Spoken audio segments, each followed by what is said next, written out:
Mitch Vickridge, welcome back. I think this is the third time. Third time. Third? Yeah. I think our dating is going well. Oh no, that was the third one. Yeah, that was. Yeah. So this is the fourth appearance. The fourth date. Might be the most popular guest on the show. So before we dive into some of these hard truths about human behavior and psychology, let's sort of set the context up a little bit about, what you do, a little brief introduction. We've got 2 episodes where we dive more into your story. Just a brief context for new listeners to what got you into the work that you do and a little bit more about the Demartini Method. Sure. I think at the core, I'm an educator and facilitator. So I love to educate, I love to teach and help people, whether it's up level, gain new knowledge, provide insight to some phenomena that they're going through in life, whatever's important to them.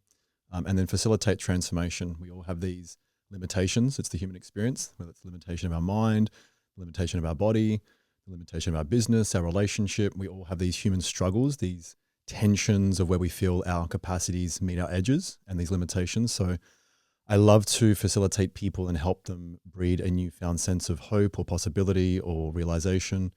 And that to me is the most fulfilling thing I definitely do. I think it all started because I was definitely a rat bag in school and I asked a lot of questions. I felt like a lot of the authorities, whether it was teachers, even my parents, I just had this insatiable hunger to ask questions and find out the answers to the world, the universe, what this thing is called life. And I think, my void was I never felt satisfied. Me too. Hence I love asking questions. And this was everything of even like down to something as simple as like psychedelics, what are psychedelics? How do they work in the brain? Why do we have such these, etheric, out there experiences and then just life? Why does it work the way it does? Why is the monetary system the way it is? Just all these questions on all different fronts.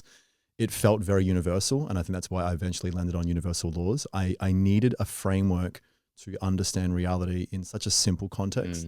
I love Leonardo da Vinci's quote of simplicity is the ultimate sophistication. That always landed with me. And it was, how could I bring it back to simplicity? Why do things work the way that they work? Why do things appear the way they appear? So granted, there's always the knowns and the unknowns. There's our, edges of our mysteries. But I think universal laws, and then when I found the Demartini Method, that was just something that just like clicked. It was like, oh, I've got this framework now to understand life in a way that feels true. Things make sense. And that's the ultimate question when people are learning and being educated. And I tell people this, I say, no matter who you're learning from, me, the guy down the street, the homeless man, or some teacher, is ultimately, is this useful? Does it make sense? And can I apply it to my life? Like, is it useful in a practical sense? Yeah. Now that's the exact thing that I found with the Demartini Method is like after so many episodes, so many different branches of studies that, different modalities I went into, it sort of pieced it all together, simple to understand framework. And it finally made everything sort of make sense. Yeah. It just made it click. And I think a lot of people resonate with that. But then there's obviously a lot of people who find a lot of resistance to the work as well, because it can be quite challenging. Totally. As well. So quickly explain, I guess, the essence of the Demartini Method, and we'll launch into these hard truths. Totally. I love to tell it with an analogy, so it's less technical. I did this actually in a community call recently, which was, imagine you're in a movie theater and you're watching your own life. So like you got to kind of like take the vantage point of get out of yourself. Like I got to get out of Mitchell Vickridge and put Mitchell Vickridge on a screen, and I'm watching the Mitchell Vickridge movie or the Egan movie or whoever's listening. And you go through that movie, as you know, any good movie will get you emotional. You'll really get into the story. You'll have moments of ups and downs, and you might cry, you might laugh, you might get angry at the villain, whatever it is. And so you're having these emotional experiences watching your own movie. And when you feel disempowered or powerless or helpless or hopeless, you feel stuck, stagnant, again, all these human tensioned experiences. When you're kind of going on the first part of your journey, you tend to just like point the finger at your own movie and then yell and scream and complain, and you have that victim consciousness, which we all have parts of. And then slowly you start to develop, and there's a bit more moderation with that, and you go, oh, okay, that's why I understand that happened. And then I think ultimately you get to a point where you wake up and you realize, there's actually a projector screen behind me that's relaying the movie onto the screen. The screen is the effect. It's not necessarily the cause. It's part of a dynamic, but it's the end product. And I actually have the power to stand up and go into the projector room, look at the movie that's playing, which is we call the programs, the beliefs, insert the thing. And I can actually change that. And by virtue of changing the film, I therefore change what's on the screen. And when I realized that's really all you have control over. I don't have control over where gravity stops right now and we all fluff into space and we all cease to exist. I don't have control over the temperature today. I don't have control over how the way waves look when they hit the shore. We don't have control over any of those things yet. Ironically, that's a lot of things we try to control. Like in a relationship, trying to control your partner and get them to do what you want, right? And we drive ourselves nuts, which I know gets into the suffering question. And when you really get with that is the only thing that I have agency and sovereignty and control over is what I then perceive through my sensory experience, which is everything: sight, sound, smell, touch, taste. Every one of my interpretations of reality in this human form, that's what I have control over. And I think that's the game changer, because you sit back in the realm of, oh, I now have this personal power within me. You know, when people are feeling the anxieties in that solar plexus chakra and their stomach's in knots and they feel this sense of despair and dread because, you know, I'm sure you know that feeling, I know that feeling all too well. You feel like your power's been taken away and now the outside world overpowers you. So the Demartini Method is just one tool of many, 1,000 ways to skin a cat, where you realize, again, I've got the programs back in the projector room. That's my subconscious mind. That's what's dictating how I perceive the world and myself, you know, so within as without. And I have the power to change that. And the Demartini Method is a direct access into the subconscious mind to look at the programs, look at your perceptions, change them, and then change your outer experience, you know, your human form. And I often find as well, like our visual system has totally hijacked our perceptions, right? Like we get so caught in the three-dimensional material world, but it's obviously the immaterial, the mind, the mental plane that's creating and transforming the physical reality we experience. But we're so hijacked, especially now with social media. And I think that's where, when we come to the metaphor of the movie screen, like we think we just have to paint over the screen and continually do that. Yes. But we're already experiencing the filtered reality automatically. And I think, you know, the stat I always use is 95% of our day is subconsciously driven. It's like mathematics is quite simple. You go into the programming, the algorithm, but I guess it takes often a painful experience to go into that. But then it also, for some people, it reinforces the story. So that's it. Yeah, that's it. It comes into like unconscious motives. And I was just listening to a story this morning. What was it? Oh, it was a lady. That's right. It was a Peter Cohn video. It was a lady who used her illness as a strategy to get attention. She's an eating disorder to get attention. And that's one of those like things we can get into later of like your unconscious motives to actually be having your experience. I know with my own illness experience, not that we'll go into it major, but yeah, I had a motive to actually leverage that. And I didn't know that because, again, it was a subconscious program that I was getting things, but I wasn't aware of it. You know, it was like a submarine was below I didn't even know about it. So yeah, it's an interesting conversation. I'm sure we'll get into. Yeah. All right, let's dive in. So in your experience as a coach, working with people for 20 years, what are the most common themes individuals struggle with in the human experience? Staying focused. That's more of like a practical one, because most people are going through the day going, how do I focus? Their sense of identity is definitely a big one, like knowing their values and who they are. John often references the Delphi oracle of like, know thyself. You know, she said that, know thyself, be thyself.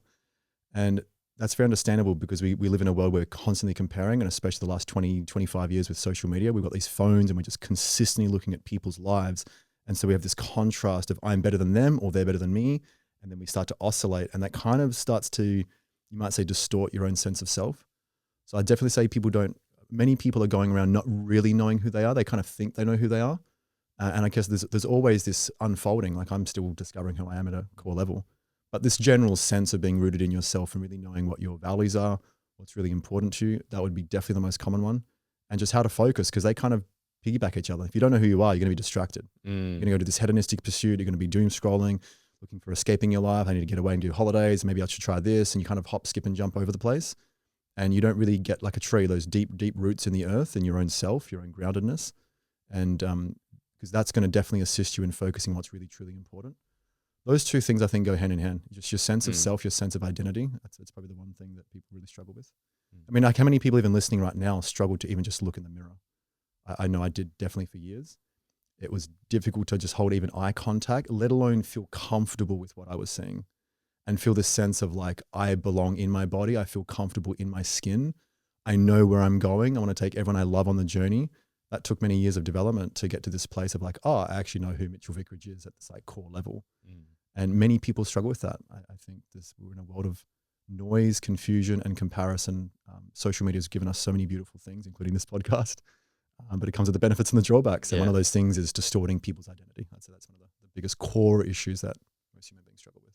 And I love John's teaching around, if you don't fill your day with high priority actions, you fill it with low priority distractions. Yeah. And that's something I resonate with, because we're constantly trying to remove the pain rather than use it as the feedback to know where we're out of alignment. That's it. And that's where we don't understand the language of the universe. Yes. And we don't understand. I think that's what, when I simplify it down for me, what universal laws, what Demartini does, it gives me the language to understand and decode the reality and the conscious experience that I'm having. And a lot of the time I was struggling to interpret what I was whispering to myself, what my intuition was whispering, what reality was giving me the feedback on. And for me, the amount of peace I've felt in myself, and it's constantly an unlayering and a dissolving over time. But compared to 6 months ago, like I can actually sleep with so much more peace. It's incredible. I've definitely seen your shifts for sure. Yeah. And can I just say on the back end of that, like it's like people go, what are universal laws? It's very simple. Right now, no one's got anxiety about whether gravity is going to work, like the law of gravity. No one really has anxiety about whether maybe they do if their car's shitty, but like the way that your car works is based on engineering, which is based on mathematics, and they work on the laws of the universe, laws of chemistry, laws of thermodynamics, laws of motion. Like everything that works in the universe is by virtue of people building and creating and manifesting things that are in line with that. So if like the universal law was like the flow down a river, just a simple example, we so seldomly, we so unconsciously try to swim freestyle up that river and against it. And then we wonder why we have all these tensions and these fights. So it's getting with like, what is reality at its core? How does reality work at a universal level? And then aligning to that. And it's like, oh, what a breath of fresh air. As opposed to fighting it and then realizing, why am I suffering so much? And I have all this angst and illness and all these things because I'm fighting against my nature. Nature is the universe. The universe is nature. So it's and we are that. We forget because of our ego. Oh, I'm Mitchell Vickridge. I'm in this universe. I'm in this building right now. And I. We all identify with this I. And we forget that the I is more than just our voluntary self. Like I'm speaking consciously to you right now. But what's beating my heart? What's digesting my wild caught salmon that I ate this morning? My coffee. That's me too. And that's you too. And the same energy system that is like circulating my blood and digesting my food and making my thyroid hormone and my pituitary gland work is the same energy system as those waves coming in and out right now. It is the same energy as the stars shining in the universe. So we're not separate from it. Our egoic self forgets that. That's the funny part. That's why they say in Zen Buddhism, when you reach Satori, you have nothing left but have a good laugh and a giggle. And that again comes back to, okay, well, if I am the universe and there's things that govern that, maybe it's wise to get with that. And maybe my life will feel like I'm more in flow than more in force and pushing and, oscillating and then having all these funny dramas. Yeah. And that quote from, I think it's Rumi, isn't it? Like you're not a drop in the universe, you're a universe in a drop. Yeah. You're not a drop in the ocean, you are the ocean. Yeah. Well, drop your ocean in the drop. Whatever the quote is, like you're experiencing the whole world through you. That's it.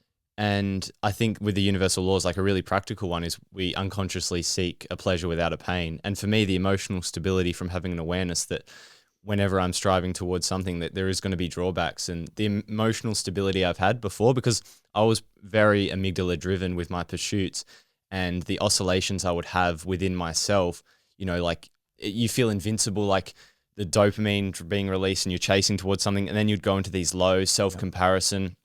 And just the stability from doing the method, working on myself, but just from having universal laws in my awareness and knowing that, using the questions to access that.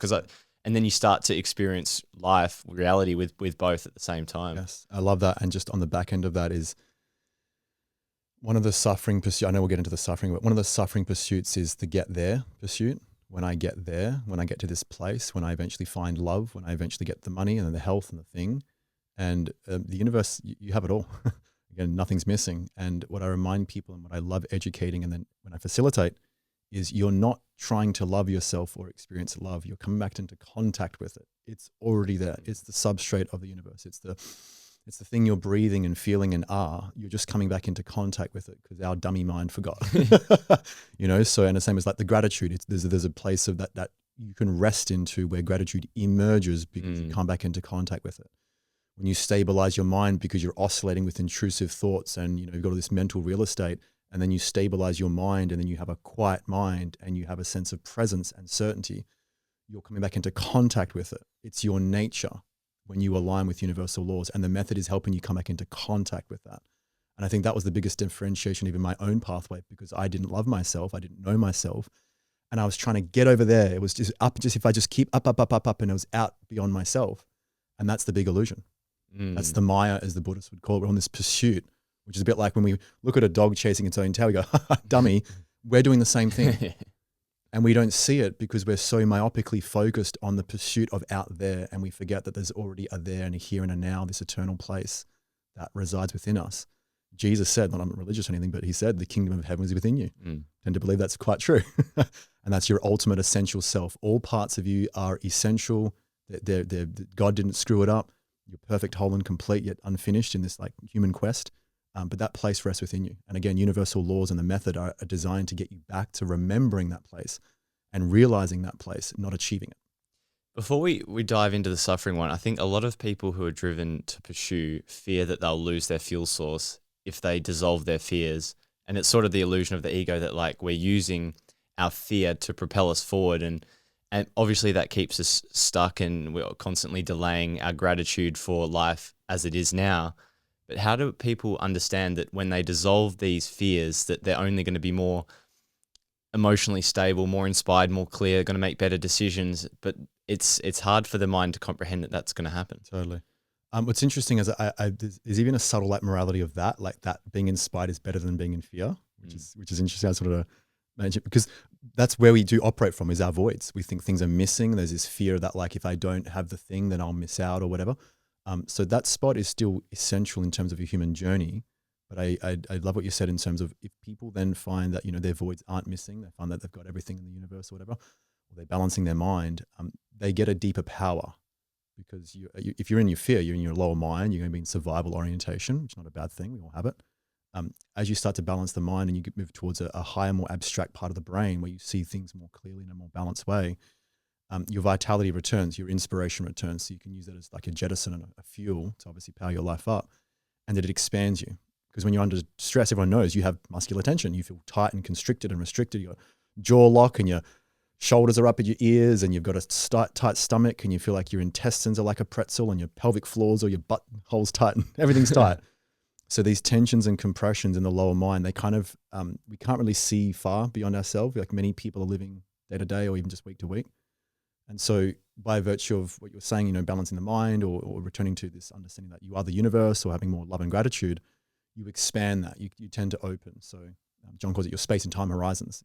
You can see farther in space, like where I'm going, and you can see farther in time, like, oh man, I got this vision for in like 10 years. I can totally see that, you know, I'd raise a beautiful family or do this business. And so that's a paradox as well, because you're actually dissolving time and space from your mind with fear. Correct. Yeah.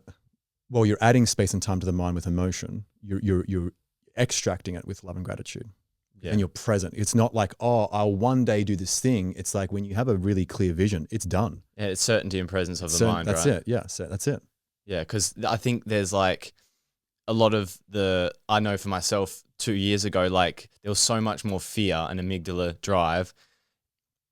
And without adding morality onto it, it was like, there's obviously uncertainty around that as well, but you're constantly, but then there's the oscillation, right? There's almost like you have ultra certainty, like it's going to happen. And then you got ultra fear and you're like oscillating. Yeah. The oscillations. Yeah. And I knew a guy that was worth $500 million and he was asked like, what motivates you? And he goes, I'm terrified of losing it. But the guy was still worth $500 million. Like he'd obviously achieved an remarkable amount of entrepreneurship, but still living with those oscillations. So the question is like, was that going to cut his lifespan because he's maybe got more fears? Is it affecting his marriage? Is it giving him maybe an early heart attack? So there's the conversation of like, well, then for what reasons would you be incentivized to dissolve your fears? And I think, more people want wellness. They want vitality. They want to feel like they're in a body that works so well, they almost forget they have it. I mean, how many aches and pains? I've had a bit of a run-in lately, as you know, with pains, but when your body works really, really well, you almost forget that you have it. But so many people, because of their emotions, their fears, their resentments, their angers, their griefs, their anxieties, they're dense, they're weighed down in this body, and then they feel trapped and again constricted and constrained, and they don't feel free. I know when I was in immense amount of pain back in 2016, 2017, I mean, the whole illness journey, but really at the final stages of when I nearly died, I was just a prisoner to my mind and body.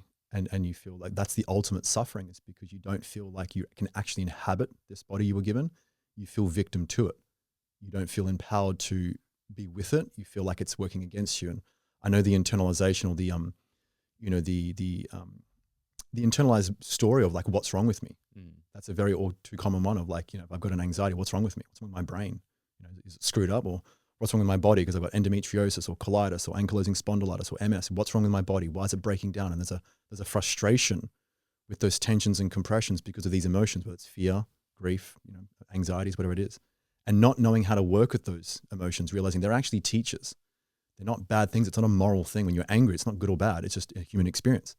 Learning how to start governing your mind and understanding why I got angry, why I'm anxious, why I'm depressed, and actually having a knowing of that. Coming back to the movie theater. Okay. Oh, there's a program. That's why I got a wound because my mom did this thing and I'm still holding that story about this thing. And then I've got this fantasy of how I wanted her to be and that's oscillating me. Or I've had this painful experience in a past relationship and now I'm on a date and I've got anxiety about getting into another relationship. I got this fear. Knowing how to then ask those questions of realizing what is it about my life that in the past I've got these oscillations that's leading me now to my emotions that may be withholding me from expanding in life. And I feel constrained and restricted or disempowered, whatever the story is. And again, just to kind of circumvent, that's why I love universal laws and the method, because it helps you understand, or you could say even understand, your sense of self, your journey, your life. You're an individual. Everyone's story is unique. We so too often look for gurus and people to teach us about ourselves. And I'm not negating this. There's a time and place for that. Hopefully this podcast helps someone. But ultimately, it's your journey. Yeah. There's that common expression, no one's coming to save you. It's a bit blunt, but it's kind of true. Ultimately, I think people deep down, they just yearn to feel capable and confident and know who they are so they can walk in this organic spaceship called Earth and have a fulfilling life, have a life of wellness, vitality, and you're going to have humps and bumps along the way. It's knowing that I feel capable and confident to navigate those humps and bumps. Just like a great surfer knows that they're going to have easy waves and very difficult waves, and their skill to navigate the waves of the ocean is what makes surfing so fulfilling.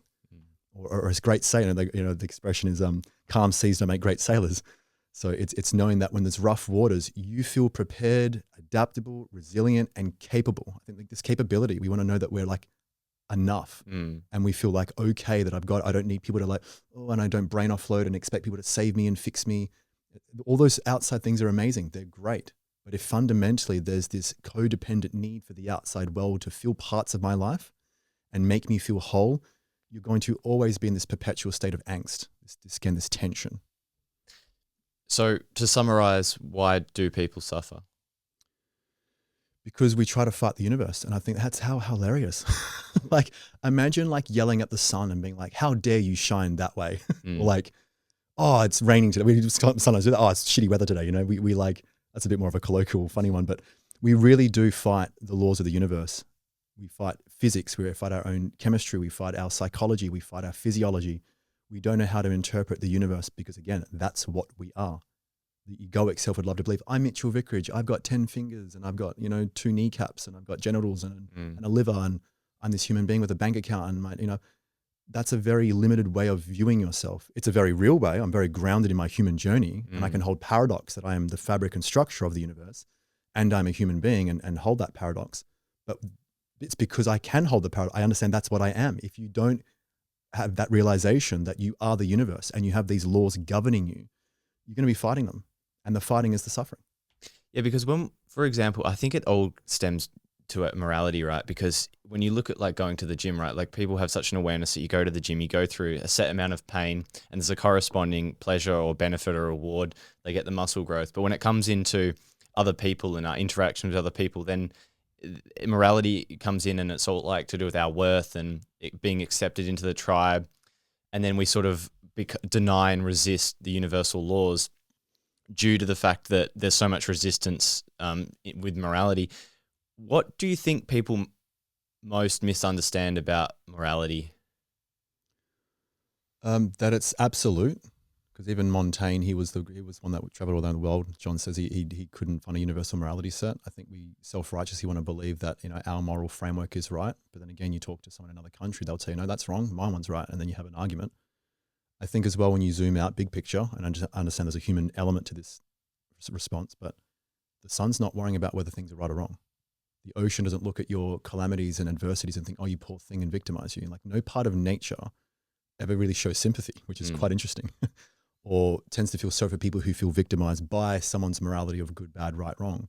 There's just an unfolding, there's a happening.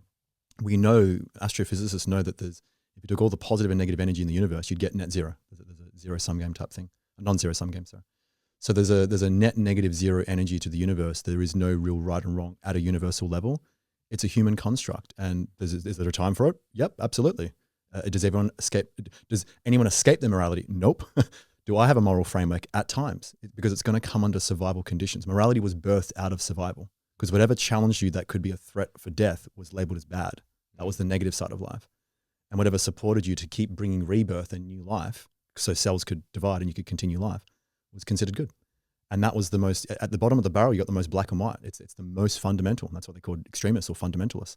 And as you move up into the advancements of the brain and human, psychology, and even you might say the collective mind, as Carl Jung would talk about, the collective consciousness.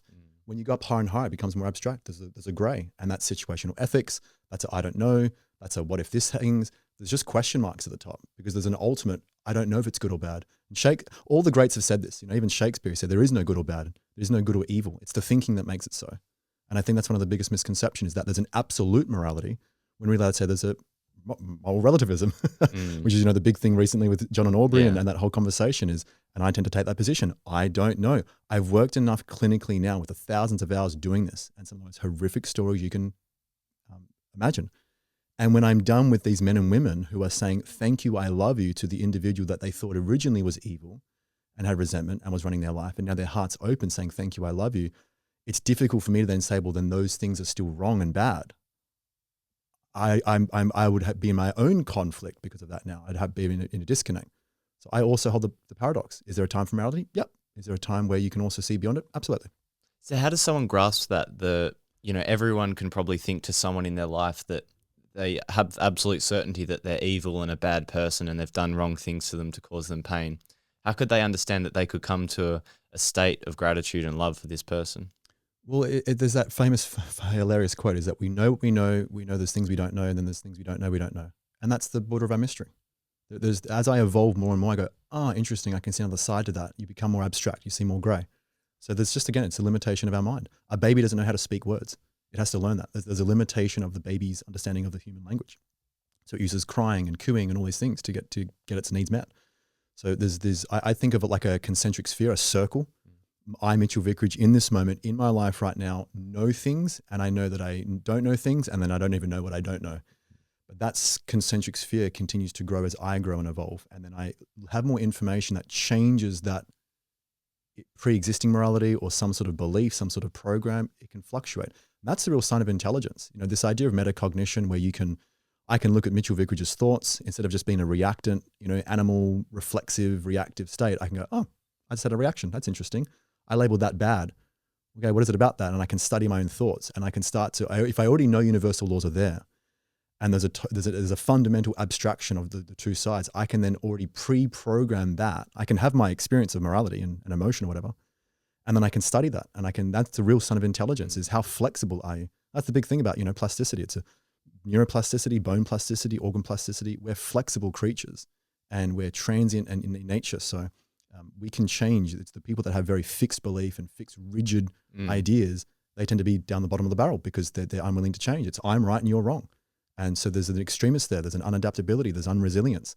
And I don't think that's the wisest way to live, because you're not going to appreciate the grand order of everything going on in life. You're going to be very cynical and myopically focused on being right. And that's a self-righteous pride, and that's a survival orientation.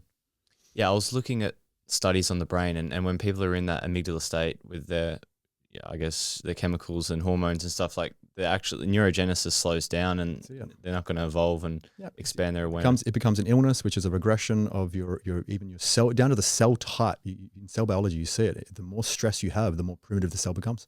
Cancer becomes the most primitive form of a cell morphology. So the illness is a regression, and you might say your own conscious evolution. Whereas as you go up higher into the abstract mind, you have more of a progression, which is wellness. Because the cell state stability, all the epigenetic expressions of the cell stabilize, and then it can evolve that way. We call it an evolution. If you look at society, we had, back in the medieval days or back to the Egyptian days, whatever, and then you had an evolution, then industrial evolution, and then we're continually evolving through these, build and destroy, death and rebirth. So these conservation laws where we see these cycles of life, the yin and yang, the cycles of life, summer, winter, autumn, spring, and we're evolving. The more stress you have, the more you slow that down. You slow down your evolution. You breed more illness. And illness isn't the bad thing. Illness is to let you know you're being rigid. Wellness is where you're more flexible. You see it. The cell becomes more flexible. There's more laxity. You see it in things like heart rate variability. What is heart rate variability? How flexible is your nervous system? How adaptable are you? How resilient are you? How stable are you in your orientation? But the tighter and more rigid you become, the more stressed you become, your heart rate variability goes down. So everything to do with cell biology, life itself, your psychology, your physiology is all pointing to the same thing. Yeah. And I was reading some studies the other day about heart rate variability, and like, I guess the essence of what the Demartini method is like sort of a cognitive reappraisal. And there's well-researched evidence supporting that cognitive reappraisal is one of the most profound effects on heart rate variability. 100%, yeah. What is depression and anxiety at its core? That's a great question.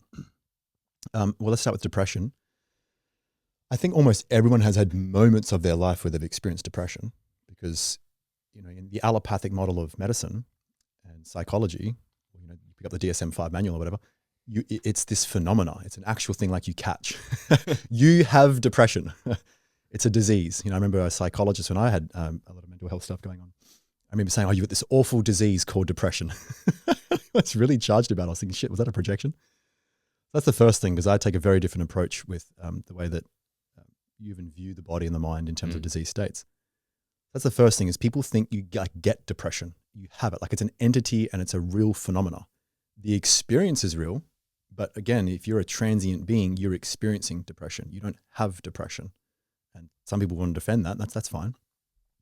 So I call it just an experience. So quickly on that, why do people get triggered and resistant when someone would be opposing or giving them a different viewpoint, and you might be saying you don't have depression, and people get triggered? Totally. Why is that? Well, there's a self-righteous pride, but there's also, I think, for the individual explaining it, there's also a talking down. Like I don't want to sit on the high horse in the ivory tower and say, well, I'm talking down to you and you don't have depression. It's not that at all. I've been there. I've been suicidal. I know that experience very, very well. So I do believe I have a sincerity and you might say an embodied experience of it. I'm not coming from a clinical dickhead in an ivory tower type experience. But the holding on to it is because there may be an unconscious motive to leverage their depression. They may be getting things out of it. They don't even know about it. I know for myself, I had over 130 benefits to being a colitis warrior and my illness, and I was trapped as a victim of it. I caught this thing called colitis, and it's the same for any disease. Cancer, multiple sclerosis, ankylosing spondylitis. Sometimes people want to hold on to that because it becomes their identity. So when you're threatening their identity, they're going to get their back up. They're going to feel defensive. They're going to feel self-righteous in defending it. That's understandable. For the people who go, okay, you know what, this is ridiculous. I feel trapped by my depression or this experience of depression, and I feel like I want my life back and I feel limited. And there's a true sincerity that maybe be part of their soul or their psyche or just their journey. They're ready to actually overcome it. They're probably going to be a little bit more malleable and adaptable to changing that experience. Fundamentally at the core is depression. I just call it like you've got two movies. You've got the movie of the eternal now, which is, here we are.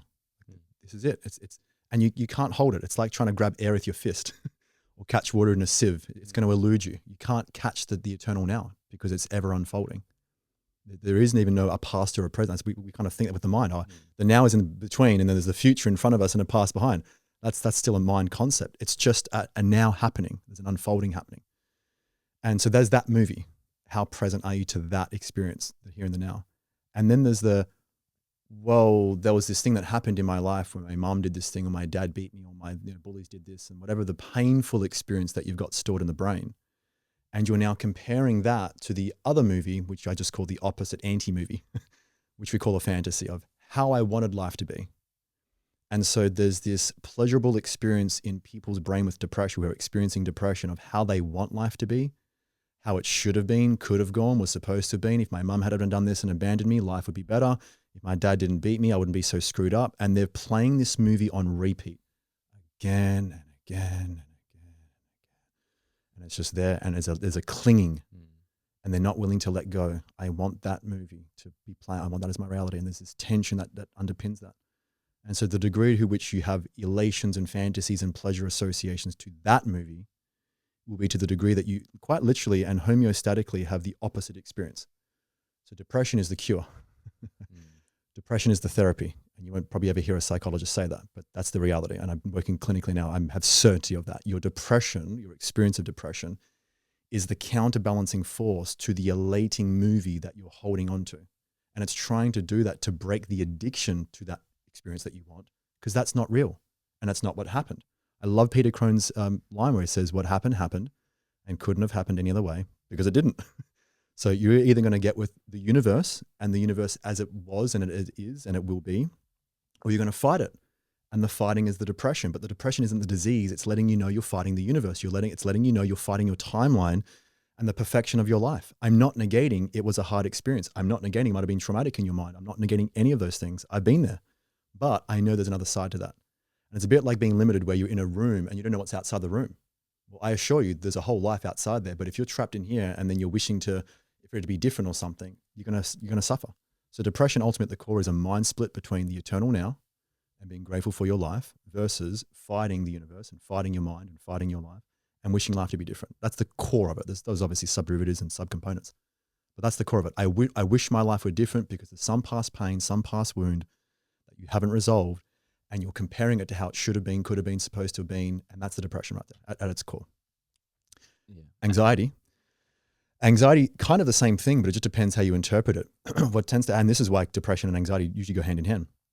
If you have a painful experience, let's just say you were 14 years old and you were heavily bullied, and that was you've interpreted that, okay, I was socially rejected, I was socially humiliated, I was socially pained and hurt and put down and castrated out. You're going to store that experience in your subconscious mind. And now anything in future from that moment that reminds you of any social pain or any social threat that could lead to that pain can bring up an anxiety. And that's what we would call a promoter. So let's just say you go to a social event and you see people that maybe look very similar to your bullies. You know, they might be big muscled or had brown hair, whatever. Your brain is scanning the environment, and anything that could potentially trigger a reminder of that painful experience, which is still highly charged with pain, can promote the anxiety. So you might be going to a social event and go, I've got social anxiety. You don't even know why. You're not even aware of it, but you got the social anxiety. You want to go to the event, you've got friends there, but you've got this like uneasy tension. You've got that little butterflies and clammy hands and racy heart. And then let's just say there's another social event you go to and a fight breaks out. Not with you, but a fight breaks out. And it's reminding of when bullies were fighting you and beating you up. So you're reminded of that. And now that's compounding it because now you go, well, social events aren't safe. It's not only reminding you of your original bullying event and the pain there, it's reminding you of just now, any time I go out into social public areas, that could be dangerous. So now you can be going out in public and just have anxiety and not even know why. But it's a bit like an onion. There's all these layers. That's why you have to regress people layer by layer by layer and go through all the compounding, stacking of those pains on top of anything that promotes it, on top of the actual original wound of you being bullied. So anxiety, you might say, is a compounded pain association to an original event that is still charged. It's still got this emotional charge that's there and reminding you of pain. And that's understandable in a survival sense. Your brain's trying to protect you. So you're getting the anxiety. It's not an enemy. It's your friend. It's trying to keep you safe. It's just that you're limited because you're in this lower-minded lack of awareness of the whole picture. And so helping people dissolve their wound of their depression that they're comparing life to, or helping people dissolve the original frightening, painful event, especially with like anxiety, there's a big domino effect. You know, you hit one domino down and it's a very rewarding experience to actually get to the root. Sometimes you can go straight there because people are like, yeah, this is the original event. Sometimes people don't even know it because there's so many associations now. They say everything makes me anxious. And that's why a doctor will label you GAD, general anxiety disorder. But Claude Shannon in information theory, he says disordered, anything that's missing information can be disordered. So in our mind, when we have these disorders, bipolar disorder, major depression disorder, anxiety disorder, all that is really saying is that you've got information in your brain that is unconscious, like the ice under an iceberg. You can't see it. But if you were to reassociate that unconscious knowledge and become fully conscious, which is the two sides, you can then liberate your mind from that pain and the associations will start to fall away. And I've watched people's anxiety just go. Or sometimes, like I said, you delayer it. The one that's the big one is the depression as well, is helping people go, okay, what are you comparing life to? Oh, well, if my mum had have not abandoned me, then life would have been great. If my dad hadn't have beat me, I wouldn't be so screwed up. And we find out what they're comparing life to, and I calm that down because you're assuming that life would have more pleasure than pain, and you're not going to, no one violates universal laws. No matter where you go, what you do, you're going to have pleasure and pain. So I help them neutralize their fantasy and their other world that they're comparing life to, the vacuum that they're living in, this little void, this alternate universe, you might say. And then you just watch them sober up and they come back to the present. And that's the depression. They now don't need the depression anymore because they're back to the eternal now. And they're not comparing life to the fantasy. And so they free their liberation. They liberate their mind. They free their mind from the anguish which wasn't a disease. It was the therapy to let them know they're not present. Yeah, and I always think in terms of like the amygdala as like the survival brain. I always think like its number one role is for us to survive. That's it. So if anything has more pain than pleasure, right? Like, you know, when it has more pain than pleasure, it's thinking I need to get away from Get this out. thing. Yeah. Fight it or get away. And it gets all of these neural associations to get stored in our mind, which is what creates the time in our mind. And then it's like, you know, we have the emotions in our life, but they're the feedback to let us know we're out of alignment. And then I think it's these like superimposed labels, right, that we put on, such as like depression, and we have all these like substrates of like the symptoms that are in our life because of that. And it's like you said, we sort of externalize it to the point where it's like it's something that we catch rather than it's something that is experienced through us. And it's like seek to understand what is causing that. And it's like you said, there's only an eternal now. So it's like, what is driving any emotion? That's what's what always fascinated me. I was like, why does anyone feel anything? Yeah. Why do I feel so anxious about what people think? Like, what is this? Like, what drives that? And it's just start asking questions. It's like at the root of it. Like, what is at the root of it? What, why? Yeah. It's the perception that drives anything. And it's like through the method, you're asking the questions to awaken the other side. A lot of people have resistance to the Demartini method or approaches like this because they believe it's invalidating their pain. Their experience, that's it. And they believe that It's actually the total opposite. And this is what I find so fascinating. So for me, when people present pain, for example, and I've often seen some of your facilitations, people listing their pains and you're just like, great, because you know that on the other side of seeing a different perspective is liberation and freedom from the perpetuation of these cycles. Yes. Which is the very thing they're seeking. I know, and it's so crazy that like their soul and the intuition is trying to unlock them. And like Peter Crone says, life will give you people and circumstances to reveal where you're not free. So you're constantly getting the opportunity to break free from it. But our survival mind, we create this rigid identity around what it means, what this pain has meant for us. Yes. And then that comes back even to there's a great thing you said there. It comes back to the identity that is me, like my depression. My anxiety. So it's like sometimes people feel threatened that you're going to take that away. So even though it might be to their detriment, they don't know that because there's this formed identity. And that's what many people struggle with. So if I've now formed an identity with my illness, how dare you even think about taking that away from me?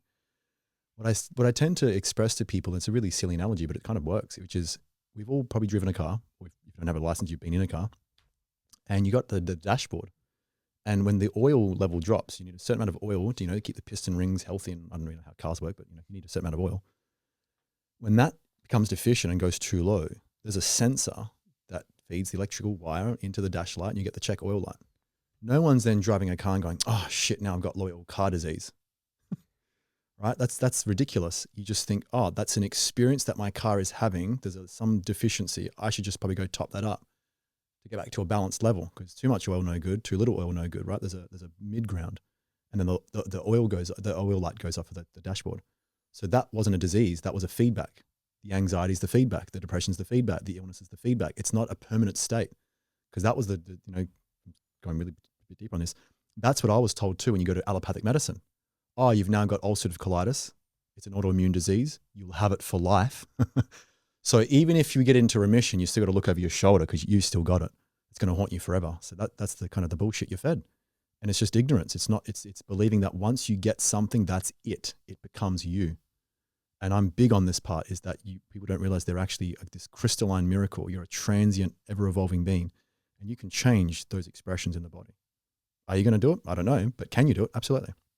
And so kind of that dovetail what you were saying, if people form an identity around their illness, they're not going to believe, one, that they could even overcome it, but two, they may not want to because they've finally found that, oh, this is me. And at a fundamental level, the thing that people struggle with most is their identity. If they've now formed an identity with their illness, that may be very difficult or more challenging to give up. And I understand that. I appreciate it. I've experienced that myself, and then I work clinically with people. So it's finding out really at a deeper soul level, like, what is it that you want? I'll assist people to whatever they want. That's why people coming to me, that's for a reason. They're wanting to change something about their life, that there's obviously a dissatisfaction, or there's a tension, or there's an issue they're wanting to overcome and evolve from. So it's then working out, well, what's in the way of that?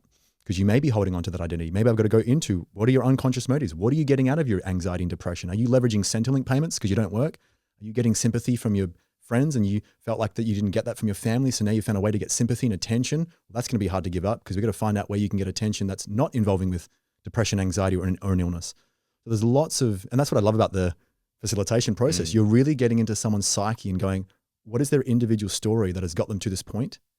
And if this is A and they want to get to B, what do we got to do to get them to B and get them across the line? Because all those humps and bumps and blocks and unconscious motives are the things you probably butt up against. And I love Peter Crone's language when he talks about he doesn't solve people's problems, he dissolves them. Yeah. Because the problems that we generate are human mind generated. Yeah. And a lot of people have resistance to that. And I think a lot of the method isn't trying to say that your problems aren't a real felt experience. There's just a more empowering perceptional way to view them so you can use them, not be used by them. Yes. And you can not have the victim approach to life. And it's one of those things, right, where at least for me, I've sort of come to the realization that there's going to be a lot of people who will never appreciate this work or understand it. But that's one of the... There are people who walk into ice cream stores and says, ugh, chocolate ice cream. That's fine. They like mango sorbet. I tend to think they're idiots, but I'm just messing. The thing is too, on that note, you said before, people think they're taking away their pain. And I've said this before, and I think the first podcast, I don't take away people's pain. I help them see the perfection in it. So, if you have this seesaw, you got all this pain. I'm not, when I say, what's the benefit or whatever, I'm not taking away the pain.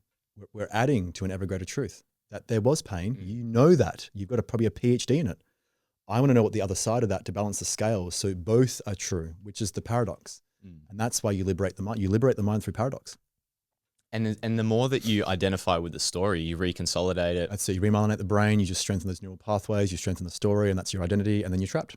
And that's fine. If you want to play there, I get that. And there's a time and place for it. Because I don't want to make that also better or worse. My darkest hours help me become who I am today, sitting in this chair talking to you. So I can't make that. That's what I mean. It's not a moral thing either. And to think that, the Demartini method and liberating people's mind is better. I struggle with that. It's just, what are people's inclinations as to why they do anything? What are they seeking? Because I don't help them get there. I help them to return to the here and the now, because I trust that actually people are very, very highly capable. They're highly intelligent. They just sometimes need assistance, holding someone's hand along their journey. Because I'm not, with a spoon going, here comes the choo-choo train and telling you how to live your life. Yeah. I'm not, again, some guru that's going to tell you, what you should do with your life. I inherently trust that every human being has a heart, a mind, a soul, a body, and they actually deep down know who they are at the core. It's just all the noise and the bullshit that gets stacked upon on top. It's a bit like saying, when I say commonly, it's like driving your car. Like, that's your car, your body. You actually know where you're going, but you've got so much bird shit and dust on your windscreen that you just got to use the windscreen wipers and just that's the clarity. And then I just trust people can go off on their own life and do them and feel empowered and capable and confident. I don't need to tell them what to do and give them this instruction and I just ultimately want to lead people back home to their innermost core being, their heart, so they feel connected to themselves and therefore life. And I just absolutely trust that from that space, people are confident. They're wildly capable. They've got the universe inside of them coursing through their veins. Like, who am I to think that they're not capable? Oh, you poor little thing, I can be empathic to that state and know what they're going through in that state. And I also know there's a higher order, there's a higher power, there's a universal godly force, you might say, that they can have access to. And when they do, they're capable. I'm working with a lady right now. She's only 3 sessions in. Can I just tell a quick story? Go. 3 sessions in with this incredible lady. She was just ready. You just know sometimes I have clients who are a bit more difficult, they're a bit more challenging. They want to fight, hold on to their story. That's fine. You get challenging clients. And then there's ones that are just so ready, so willing, and so just enthusiastically ready to just change their life. And she was one of them. 3 sessions in, she said, the amount of psychologists and therapists and trauma programs and coaches and that tens of thousands of dollars I've spent. And in 3 sessions, I've felt more free than I ever had in my life. It was very rewarding, number one. But it was her desire to do that got her there. It wasn't because I'm an amazing facilitator necessarily. It was her deep yearning to get there. And she looks 10 years younger. I mean, like the charges she dissolved, there was sexual stuff, there was mum stuff, there was work stuff, and we just cleared and cleared and cleared. And you just watch this lady just go brighter and brighter and brighter. She got on the phone about 3 or 4 days ago, the 3rd session. And I was shocked. I went, you look 10 years younger. She said, I know. She said, I've never felt like this in my life. No, she has felt like that in her life. This experience she was having, she just looked so light, so bright, but that was her desire and yearning to reconnect with that part of herself. She was done fighting. She was done victimizing herself. She was done blaming. She was done holding on to the story. She was ready for the identity shift. She was ready to basically die. That's the thing. It's like when you're in pride and holding on to the survival identity, it's going to feel like a death. Everyone wants to level up. Well, you don't get to level up without killing some part of yourself. You don't get the rebirth without the death. And it's the death of that part of you that maybe so clung to the identity of your illness or your resentment towards your abuser or your dad and mum and bullies or whatever. That's going to feel like a death. But, again, what I say to people is, again, if you can trust universal laws, one of them is conservation laws. You don't get a gain without a loss. You don't get a loss without a gain. So don't worry, that cliche expression of when one door closes, another one opens, it's very true. So just know that if you were to lose some part of yourself, you will regain it in a newfound sense, this newfound sense of yourself, your story, your life. You don't get one without the other. But she was just so ready. And I think that comes back to what I was saying before, is just if an individual is ready to reclaim their power, come back into contact with the love that they are, feel more empowered, so don't feel like a victim of life, that they're kind of more of a master of life. They dance with life. I tell people to dance because you're going to have your emotions. It's how do you dance with capacity? But ultimately, how deeply do you want to meet yourself in all of you and see the perfection of your life? And she was just so ready. And she reclaimed her life in literally like 2 or 3 sessions and just kicking ass.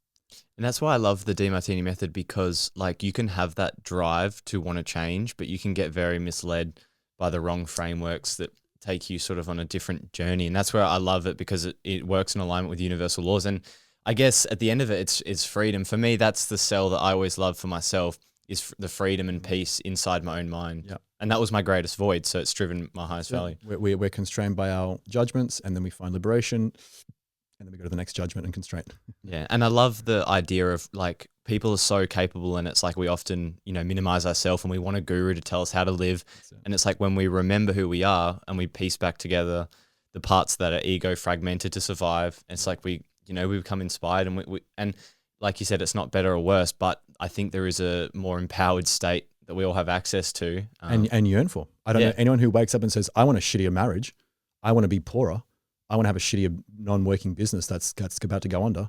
I want to have less friends and social savvy. I want to have more illness and cancer. I don't know anyone that says that. There's a natural inclination towards progression, which is wellness and its expansion. And it's just, so then I think a lot of people just don't feel like they have real answers. So they seek something that they have the control over in the material world. Yep. A lot of people talk about self-sabotage. Tell me why it's not exactly true. Yeah, never seen it. Well, everyone has what's important to them, their values, things that are really, really important to things they couldn't care less about. So everyone has a hierarchy, just think like a ladder. And there's the highest value, the most important thing. That's the most meaningful, most important, most inspiring, the thing you literally get your head out of bed, off the pillow, out of bed in the morning. And they're unique to you. That's why you could actually give your phone to 8 billion people and no one can unlock your phone with biometrics. It's unique to you. So you're as unique as a snowflake. And so what was the question? I've just completely gone blank. Self-sabotage. Self-sabotage. Why is it not true? So if you don't know inherently that set of values, through the law of contrast, and especially social media, you're going to go into comparison. There is no question in my mind. A big part of people's anguish is compare, compare, compare. And by the way, that's why it's called a highlight reel, not a low dark reel. Because people they fall for the characters and facades that, oh my God, they got the most amazing life. Look at this person, look what they're doing. They must have all this pleasure, happy, happy, happy. And so by contrast, they feel terrible about themselves. And then what happens is, because now they're going, oh my God, they're so amazing, and like they're better than me. And if I just had a life like that, and they start to people up on pedestals, and they're now a guru, and it's like you worship them and think, oh my God, they're just so amazing. And if I was like that, my life, I'd be happy. What happens then is you put on the chameleon suit and you try to be like them. And it's what's called an injection of values. You try to superimpose basically their phone biometrics. I'm just saying a silly example, onto your phone biometrics. You're trying to get their thumbprint onto yours. It's like putting your thumb on mine right now. I'm trying to be like Egan. And the soul knows, not going to happen. Yeah, the one that I think of that helps me a lot of the time is like when we're born and we have these sort of like, you can't see it, but these little layers that keep getting out, on our exterior to help us survive. Yes. And a lot of people start adding more layers through the mind. Yes. Rather, it's like it's peeling back the layer. That's it. That's why it's coming back into contact with who you already are, your innate essential self. So when that happens, when you devalue yourself, because in order to put someone up, you must go down by the law of contrast. There is no, oh my God, they're so amazing, and you're going to feel centered. Unless you're having a true appreciation, but then that means they're still on the same level. It's when they go up by the law of contrast, you must go down. So that is self-minimization. And you know this, we've all had the experience, you feel a little bit intimidated by someone, you tend to go small around them, your language changes, your demeanor changes, because you're trying to please them and get their approval and have them approve of you and get their love from them to make you feel better about yourself. So in that state, you're going to quote unquote self-sabotage, because you're going to think that if I do what they do, which is important to them, and I try and do that, because you can only attempt it temporarily, then I'll be better, or I'll be happier, I'll be more successful, which you can't do. So what happens is then you try to set off in those pursuits to be like Joe Bloggs, whoever you admire. You can't do it because your soul's not going to let you. You're going to get feedback, which is frustration, procrastination, hesitation, stuck, limited, stop, start, don't finish. And you go, fuck, why am I self-sabotaging? You're not. It's your soul trying to lead you back to let you know you're being a chameleon and you're not actually honoring your inherent set of values and your dharmic path while you're here on the earth and what's really deeply meaningful to you. So the self-sabotage is not really what it is. It's just a feedback to let you know you're not on track and you're trying to be someone you're not. Another great example is expecting yourself to have values of other people that aren't actually you. It's kind of the same thing, but just in a different sense. I'll give you an example. I had a lady who was a sound bowl practitioner, loved sound healing. That was her dharmic path. She was inspired by that at the time. I don't know if it's changed, but at the time. And she was really flustered, frustrated, upset, beating herself up, just devaluing herself because she couldn't get her business going. And I looked at her values and I said, where is entrepreneurship in your top 4 values? Nowhere to be found. So she had a good laugh. She realized, oh my God, I've expected myself to have a value on building businesses, a value on entrepreneurship, a value on sales, marketing, landing pages, all the things to get a business up, when that wasn't even in her field. It's not even in her value system and her filtering system. So I got her to say that. We had a good laugh. And then this thing brings in the conversation of linking, which is, okay, if you want to be a great sound bowl healer, we need to see how building your business is going to get you there, because that's all she cares about. That's all the most important thing. So if she didn't know that, she would think she's self-sabotaging. And many people are expecting themselves to do things that aren't really important. I'm not saying it's not important in an objective sense, because building a business could be very important and help you fulfill your life. But if your brain can't see it and there's no link there in the brain, no neuroplastic link from the brain to the cortex to the muscles to take action, you're going to hesitate and procrastinate and then think you're self-sabotaging. But really, it was just you expecting yourself, because Joe Bloggs on Instagram has a business and he said, oh, if you're going to do 10K months, you got to build a business and do a landing page and this and that. And you think, oh yeah, that's great. He said that, so I should do that. And then you don't do it because it's not important. And then you think, oh, well, I'm self-sabotaging. The most common one I see is you just need more discipline to change your life. Yeah, I've got that from this guy. It's just reminding me of a client. He just thinks, oh, I've just got to push harder. Yeah, and the biggest thing I see on social media is I need more discipline to change my life, which is a half truth. But take me into a different perspective on discipline. Well, let me give the analogy on that one before I do, which is that you're driving your car, your set of values. The question is how high is the handbrake? Because every time you pull the handbrake up is you injecting another value from someone else that you looked on social media and thought, oh my God, they're amazing, I should do that. Oh, pull it up a little bit higher. So it slows you down because you're adding friction. So people think then, oh, well, I've just got to push the accelerator down harder while the handbrake's up. They don't realize that the funny joke is that if I just took the handbrake off, which is realize what are my values and what's actually important. Like, get with yourself, be intellectually honest. Who are you and what do you love? And stop being a little wet rag and letting everyone else tell you what you want to do with your life. What do you love? I had a young kid yesterday, he's 24, and he just had no idea. I could just hear it. It's just brain noise, just dad and people and telling him what to do. And he had no idea who he was and what he wanted to do. I just said, stop. I said, close your eyes. What do you love? Just a simple process. I just got him to connect with his heart. And just even that alone was pretty profound. So it's not about pushing the accelerator down harder with the handbrake up. That's dumb. Anyone would go, that's ridiculous if they saw someone doing that, but that's what a lot of people do. The true discipline is finding out where you already have it. I'm very disciplined when it comes to education and facilitation. Anyone will tell you that. I'm very reliable. I'm very disciplined. I've done 20-hour days. I once started at 5 a.m., didn't finish till 1 a.m. So I've done 20 hours of facilitation. I'm disciplined there. If you ask me to do gardening, I'm not disciplined. I've got weeds in the garden. I don't care. You're lazy. I'm lazy. I'm undisciplined and I'm on this. And that's the thing. I even had a client recently. He's a very that type A dopamine driven, drive. And he's just beating himself. He says, every day, bro, I've got this devil on my shoulder. I said, well, that's an interesting way to put it. I'm just fighting this thing. And I say, well, what's underneath that? And we found out he listened to all the podcasts of people in his field that have slightly different values. And they're telling them what they're driven in and what obviously they're disciplined in, but he's taking that on that I should be disciplined in that. And I should now be doing these things. So he's got all this expectation that I should. And that's how you're not. I should be doing this. I have to be doing this. I'm supposed to be doing this. You're being told by other people how to live your life, as opposed to looking what you love and then structuring your life around that. I'm not negating that you can take great advice from people, but it's got to come into your value system. You have to see how it's serving you Otherwise, you'll be living a life for other people, not inherently your own. When you do that, you will maximize your discipline because that's what you already have inside of you. Nothing's missing in you. If you realize what your highest value is and what's most important to you, and then you excel at that, you'll be disciplined. You'll be able to say no to people. You say thank you, but no thank you. You can have hot chicks walk in the room and say, nope, not right now, and have discipline there and say no, or hot guys, if you're a gal. You can have opportunities coming your way that could be enticing. You won't get as distracted, which is what most people call discipline. You're able to stay on track, stay focused, pursue what's really important, and not be distracted. That's, in a sense, the discipline. You've got it. But people get confused. They think, well, I'm not disciplined because they're expecting, I've got to build a business. Where's your values that says you've got to value on business and entrepreneurship? Oh, it's not in there. Well, that's ridiculous. You're going to think you're self-sabotaging and you're lazy and don't have any discipline. So it's just getting people really clear. Again, this is why I said the first thing in that first question. What do people struggle with most? Identity. Because your identity revolves around your highest values. If you said Mitch the mechanic, I'd go, nah, that's not really me. Mind mechanic. Mitch, yeah, might be a subconscious surgeon. Mitch the cricketer, like, that's not me. So our human sense of self, like my face and my body and what I see and how I perceive my sense of self, my core identity as a human being, is revolving around this highest value. And it is true for every single human being on the planet. We want to be known for that. We want to be loved for that. We want to be seen as that, appreciated for that.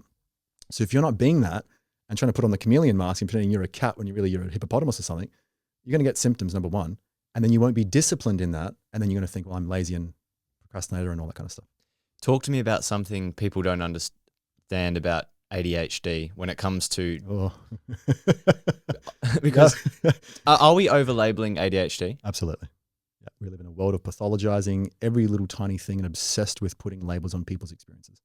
There's a great, you guys can look this up, anyone listening to this, you can go right up, when you finish this podcast or press pause, go on YouTube and type in, I'll put it as put it in the show notes, put in ADHD study. It should be the first one because I'm pretty sure there's millions of views. I think it's either University of California or University of Florida or something. They've got a child in there and they get them at a computer desk and they're playing two videos, two subtests. One's Star Wars and one's math. Guess where the ADHD came? Maths. Kid was literally swinging around the chair and fidgeting and couldn't sit still. And it's like, well, that kid's got ADHD. Now, if you saw that and you want to pathologize that, you'd whack him on with Ritalin or dexamphetamines or something and pathologize him and have to take him to a psychologist or whatever and discipline him when he doesn't focus in math and shove amphetamines down his throat. So he was ADHD experience watching maths video. Then they got him to watch a Star Wars video. Kid sat still like a brick like this. Didn't even flinch. He was focused, he was engaged, he was present to it, and he was absorbing the information because he loves Star Wars. So is he ADHD then? Or not? You tell me. And what it really is, and what most authorities and teachers and parents don't understand, is that children have a set of values. And it's the overarching authorities that says, well, Jimmy, I need you to do good in math to get good grades because I'm paying all this money for your school. But Johnny couldn't give a shit about maths. He cares about surfing. So if you want him to focus and be engaged in maths, he has to see how mathematics is serving surfing.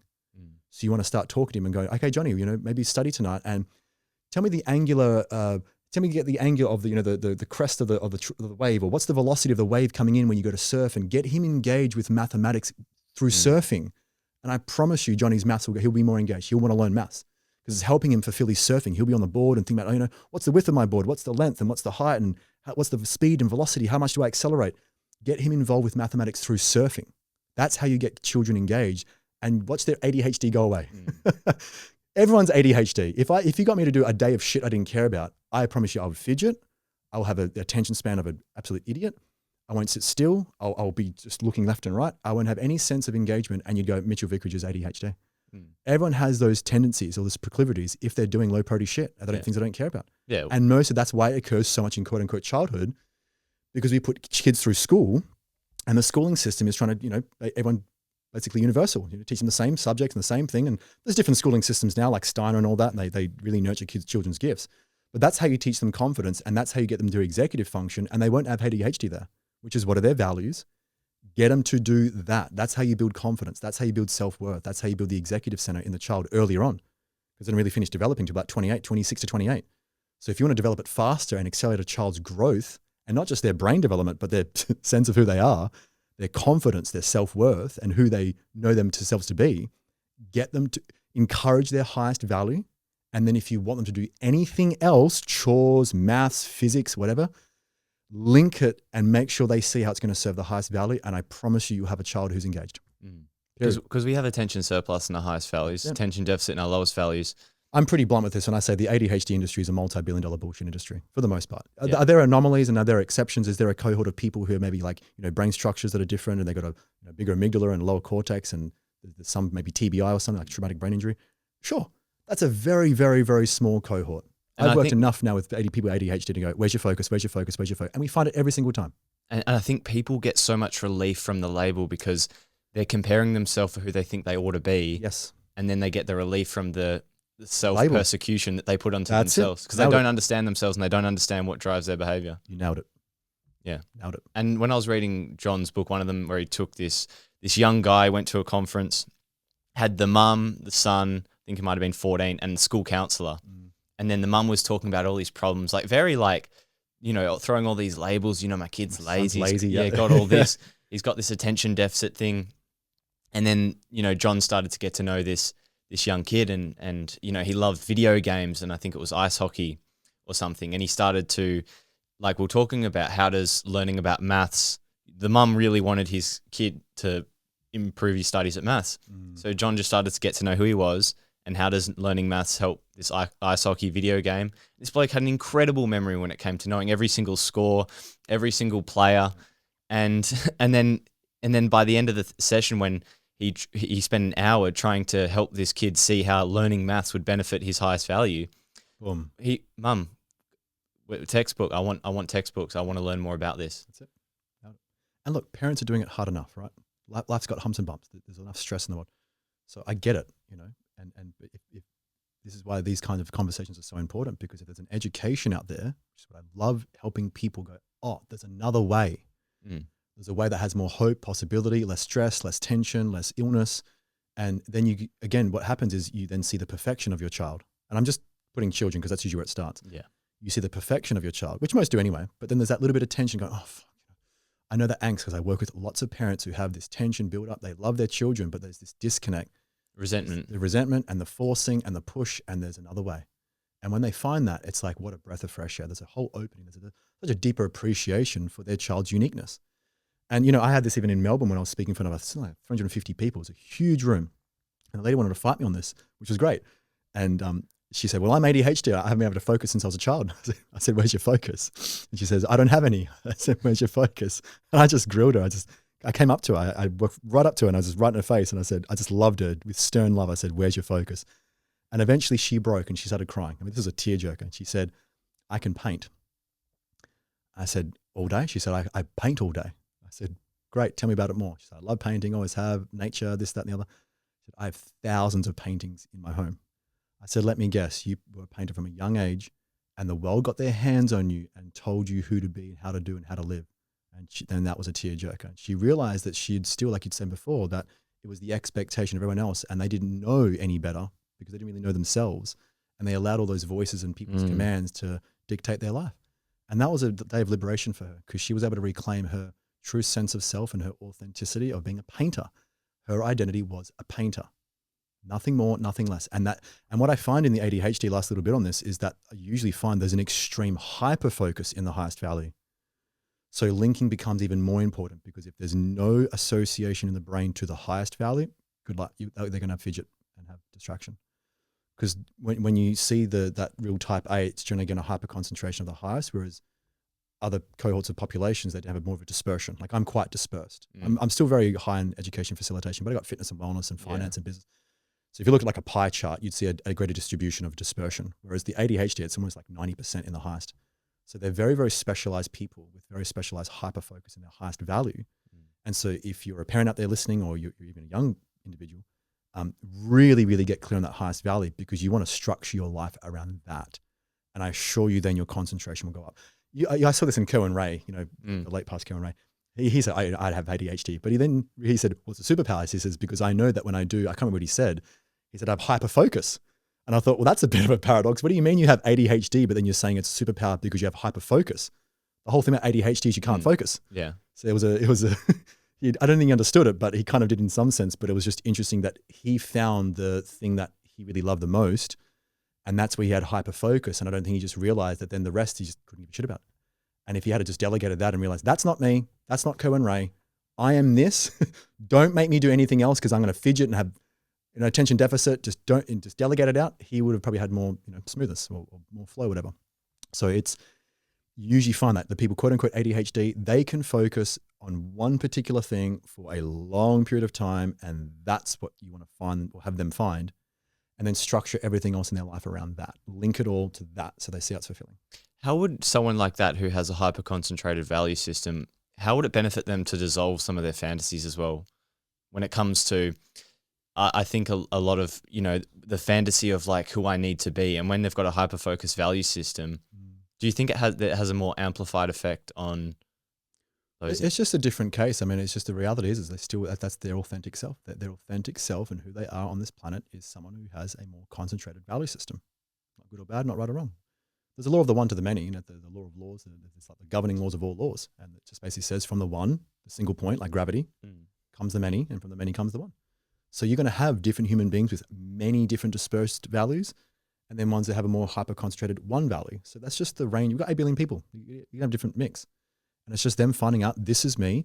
And if they're comparing it with fantasies of this is who I should be, find out who the authority is and just get them off the pedestal and do a bit of the Demartini Method or whatever. And it's helping them come back to go, this is me. People want to come into contact with who they are. And when they do, there's no mistaking it.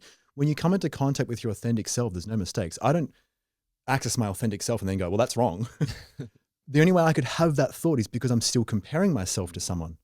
When I've had profound moments of coming home to my heart. I mean, just absolutely profound moments of these awakenings, this satori, nirvana, moksha, enlightenment, what do you want to call it? Where I found deep, deep love for myself. And when you access that, you remember, you go, oh, this is who I am. It's both like a cosmic thing of like, oh my God, I'm the universe, but I'm also Mitchell Vickridge, and this is my human, terrestrial, earthly sense of self. And this is what's authentic to me, separate from all the noises and the instructions and the authorities that have told me who I am. That's a very, very profound state. And then when you access that more and more and more, you develop like a knowing, and it's harder then to lose it. That's why developing yourself is exactly intuition, that. strengthening the intuition. Strengthening intuition, strengthening your sense of self, strengthening your value system, knowing who you are. And that's a sense of confidence. People want to feel confident. And what is confidence? That was my next question. It's doing you again and again and again and again and building the evidence and the proof that this is who I am. I have 35,000 hours coaching. I know I'm pretty good at it. I'm saying the best, but I'm pretty good at it because I've practiced that, and that's me. I walked in at 16, 17 years old as a coach to a gymnastics center to coach little boys and little girls gymnastics. I've been in the coaching space for a long time now. That's what I love.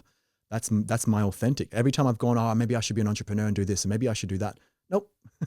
When I came back to realize, oh, I'm fundamentally a coach, and then that's evolved over time, then that was authentic. And then I've built everything around that. So if I want to build a business, I got to see how the business is serving me as a coach and facilitator, which I've now done. So I have these other things in my life, but it's not because that's who I am. I'm not an entrepreneur, but I have a business and I'm growing business or finance, whatever. All those things are really serving me as a facilitator and educator or coach.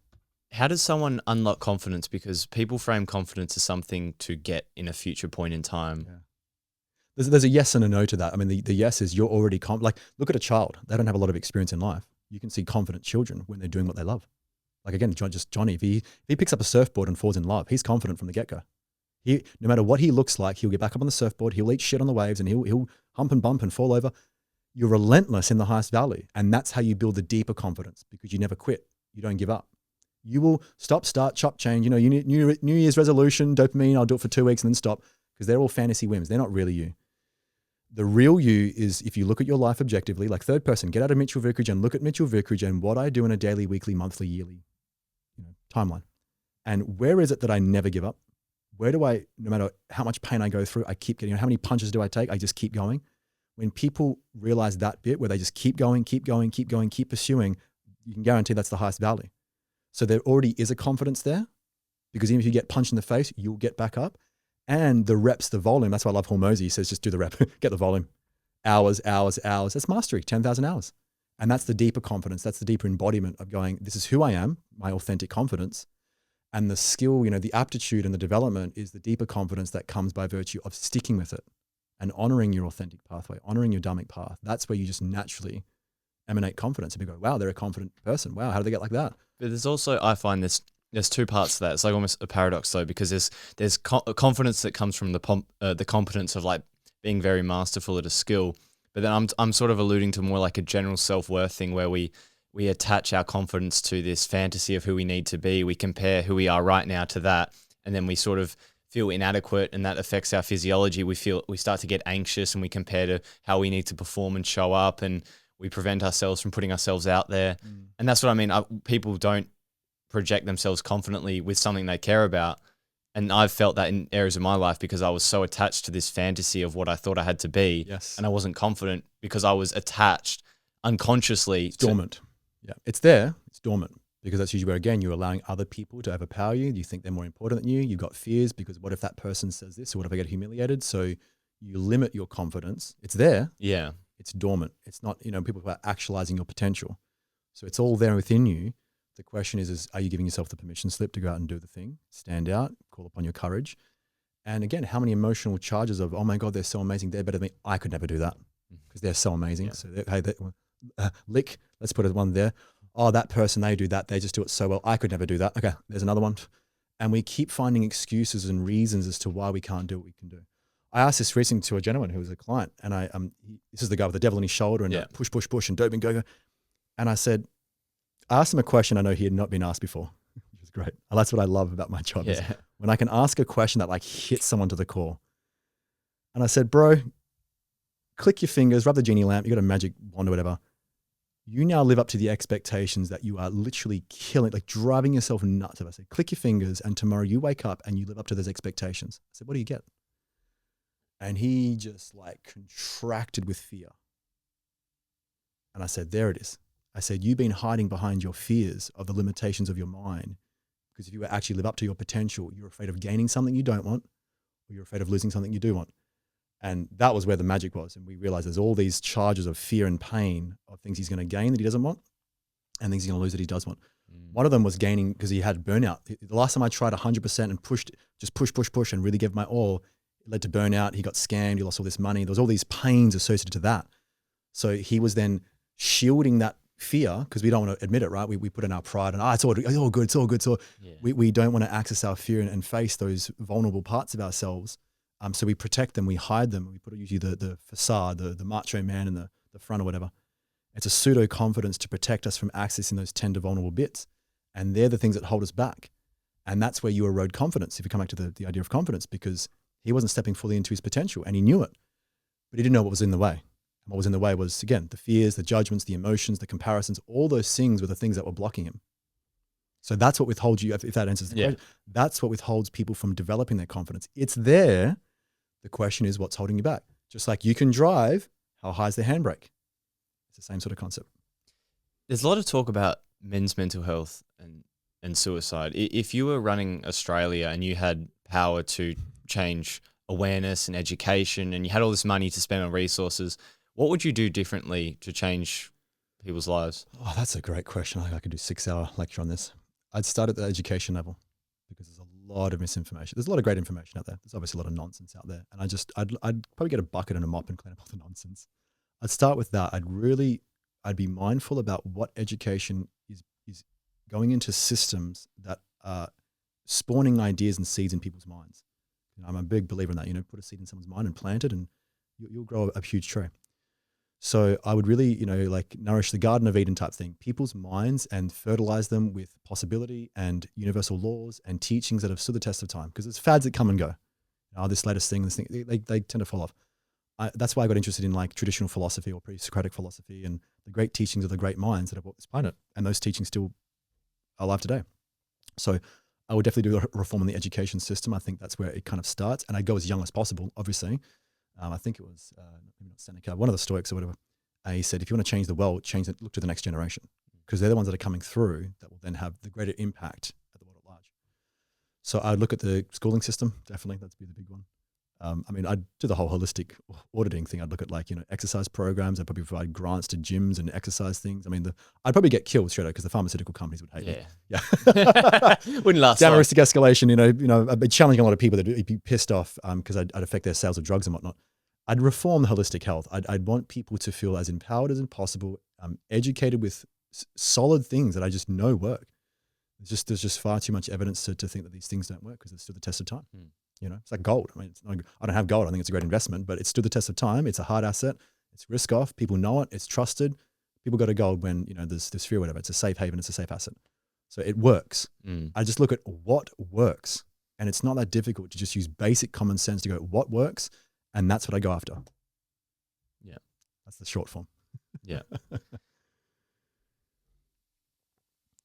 Why is positive thinking misleading? Because it's one half of the whole. It's a bit like saying, I want weather that's always summer, never winter.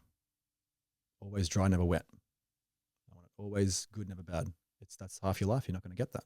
Nowhere in any ology, no field of study ever shows you have one side. Because if you're an electrician, you're dealing with the male and the female, or the anode and the cathode. If you're a chemist, you've got acid and base. If you're a physicist, you've got proton, electron.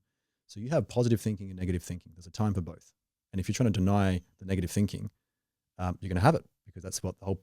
I get the positive thinking people in week out, and they're filled with negative thinking. And the negative thinking is there to let them know they're trying to be positive thinking only. Wonder why they're so depressed and so stressed. So if I sat here and said, oh, Megan, I've got a great get rich quick scheme. It's a business deal, and it's a investment, and it's going to give you 100% return in 3 days or something, some bullshit get rich quick. You need negative thinking. You need skeptical thinking. Otherwise you're going to be gullible to a scam or whatever. When you're going on a hot date, your first couple of dates, and you just, put the rose tinted glasses, you're all googly eyed for them. It's a very, typical thing to be totally enamored by someone you first meet them. If you don't calm that down and go, hey, well, moving too quickly, what's the downside? It's too good to be true. You need that negative thinking to calm things down, so you don't go and run away on pleasure and then you get smacked in the face with a lesson. So you need negative thinking. You need to calm fantasies and pleasure and the hedonic pursuit down, or you'll just lose yourself to play. That's what kind of addiction is. Positive thinking is a bit like an addiction. You're trying to seek something, and that's why the addicts have so much pain, because the pain is trying to break their addiction to positivity and pleasure seeking. That's what's called the hedonic treadmill. The other way with pain is called desensitization. If you get enough pain, eventually you become immune to it, or kind of numb to it. It lessens. So you've got these brain mechanisms that are trying to moderate your extremes of pleasure and pain. And to think I only want positive thinking only activates more negative thinking and negativity and depression and sadness. It's trying to balance. It's like a gyroscope with like a plane. And your mind is the same. It's trying to navigate you back to a stable mind. Stable mental health is that, having a nice balance of positive, negative thinking. You even know with yourself, when you look in the mirror, there's things you like about yourself that you think are attractive. There's things you dislike yourself. So you sometimes build yourself up with pride and think I'm hot and sexy and attractive. And then you beat yourself. Like, I don't like that about me. My teeth this, and my nipples that, and my kneecaps like this, whatever the story is. So you're having both as well. These are the kind of dysmorphias. And the more extreme they are, the more these oscillations and disorders and mental stuff that you're going to have. So to say that I want positive thinking and I'm trying to be a positive thinker, you're going to run into trouble and funnies and dramas, because your brain's automatically going to bring in the negative thinking and the other aspect of you to embrace both sides, because that's how you navigate the world. Yeah, the more attached I've been to being positive, the more intrusive thoughts I've had about negativity, and the more challenges I would get. Yeah. Imagine being in a plane and you're trying to travel around the world. You go from city to city, thousands of flights, and the plane can only go right. That's an interesting flight path. You're going to have constant go left in this intrusive thought, because you're trying to only go right. You need to be able to navigate the world by going both ways. And I think it's difficult to navigate because a lot of people have negative thoughts and feelings and emotions that are coming from these unconscious programs. And it's where you can use the Demartini method to use that as the feedback. But a lot of people are trying to disassociate and be like, this pain sort of doesn't exist, almost like minimize their own feedback and be like, no, it's all good. And then they sort of infatuate with this positivity rather than like having a process to actually go into the mind and be like, what is causing this projection? How can I seek to understand this? And I think that's what happened with me. I had a lot of negative thoughts. A lot of these thinking would dominate my mind because I didn't understand. Obviously, I was very attached to being one-sided. That's the biggest core part. But it is difficult though, because there is like, because it's part of my identity. Yeah, that's it. And how would you balance this with like, what about this the manifest? I see a lot about manifestation. So if you're, can I just say real quick before just keep manifestation in your mind? I just want to say this real quick. If something happens in your life and then you have a behavioral response that I'm going to be the happy person or the people pleaser, and that becomes your identity, that's why I eventually get cancer. The amount of people that I know now, and I've had cases of people that I'm the happy person, keep the peace, positive one side, eventually end up with cancer because their cancer is a representation of the negativity they've repressed. And they're so clung to this identity of being the happy person. I'm just watching recently a lady who's I think in Byron Bay. It's just so obvious. All the comments, she's the happiest person. She's the most positive person. She's the most, thoughtful person, the most selfless person. She always gives. And there were all these absolutes in all the comments. And I just thought, wow, isn't it interesting how she's got the cancer And that's the reflection of what people think about her. So her cancer, it's so obvious to me, just with clinical experience. The cancer is the negativity and all the rage and anger that she suppressed. And by the way, it's liver cancer. Where's that? Gall, liver, rage, anger, bitter. That she's repressed because she's got so much love and adoration. It's not even love, but it's really adoration and approval from in this persona, the happy girl, the selfless girl, the giving girl, this person. So her persona is so locked and trapped that cancer's become the last ditch effort to wake her up to her authenticity, which she's an angel and a bitch. She's selfish and selfless. She's a human being. She has two sides. And if she's unwilling to embrace that, because how are you going to love yourself if you're trying to get rid of that negative aspect?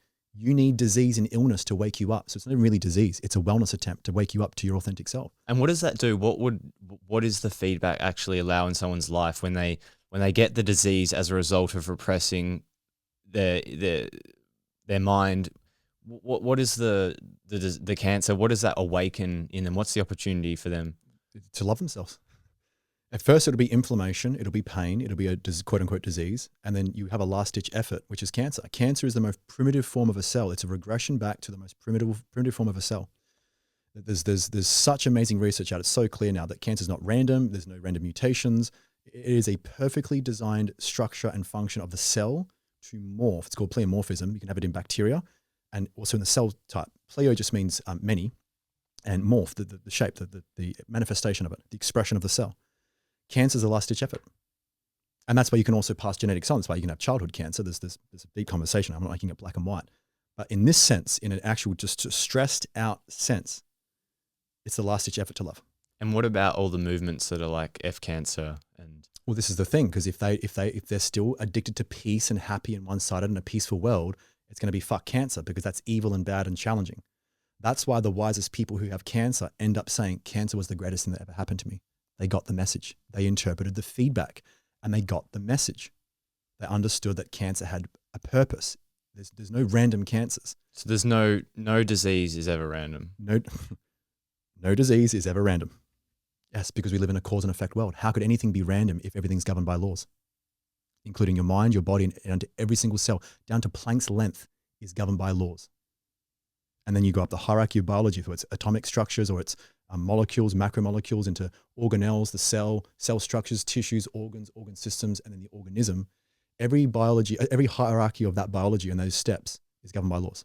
So to say disease is I just got a disease is ridiculous, because no part of this universe, there's no voids, there's no random events. There's an electromagnetic universe that's bouncing that's governed by all these laws. So it takes a very cynical and narrow mind to think that a disease is just random. Cancer is just random. How did I possibly get that? That's insane to me now. Everything has a source. There's a reason for a cause and effect universe. And what about genetics? People often say, well, it plays a role. There's no question, because if whatever your unloved stuff is and your stresses are, you will then pass through genetically. And then you have what's called pre-programmed epigenetics. So basically your past, you have gestational epigenetics, you have your past epigenetics, and then you have your present epigenetics. And all of that is just stresses, all of your judgments, all of your voids, all of your stresses that are oscillating the cell. So you are sort of inheriting the disease through the mind, judgments of the mind. Well, that's it. Whatever hasn't been loved through conservation laws will be passed to the next generation to love it.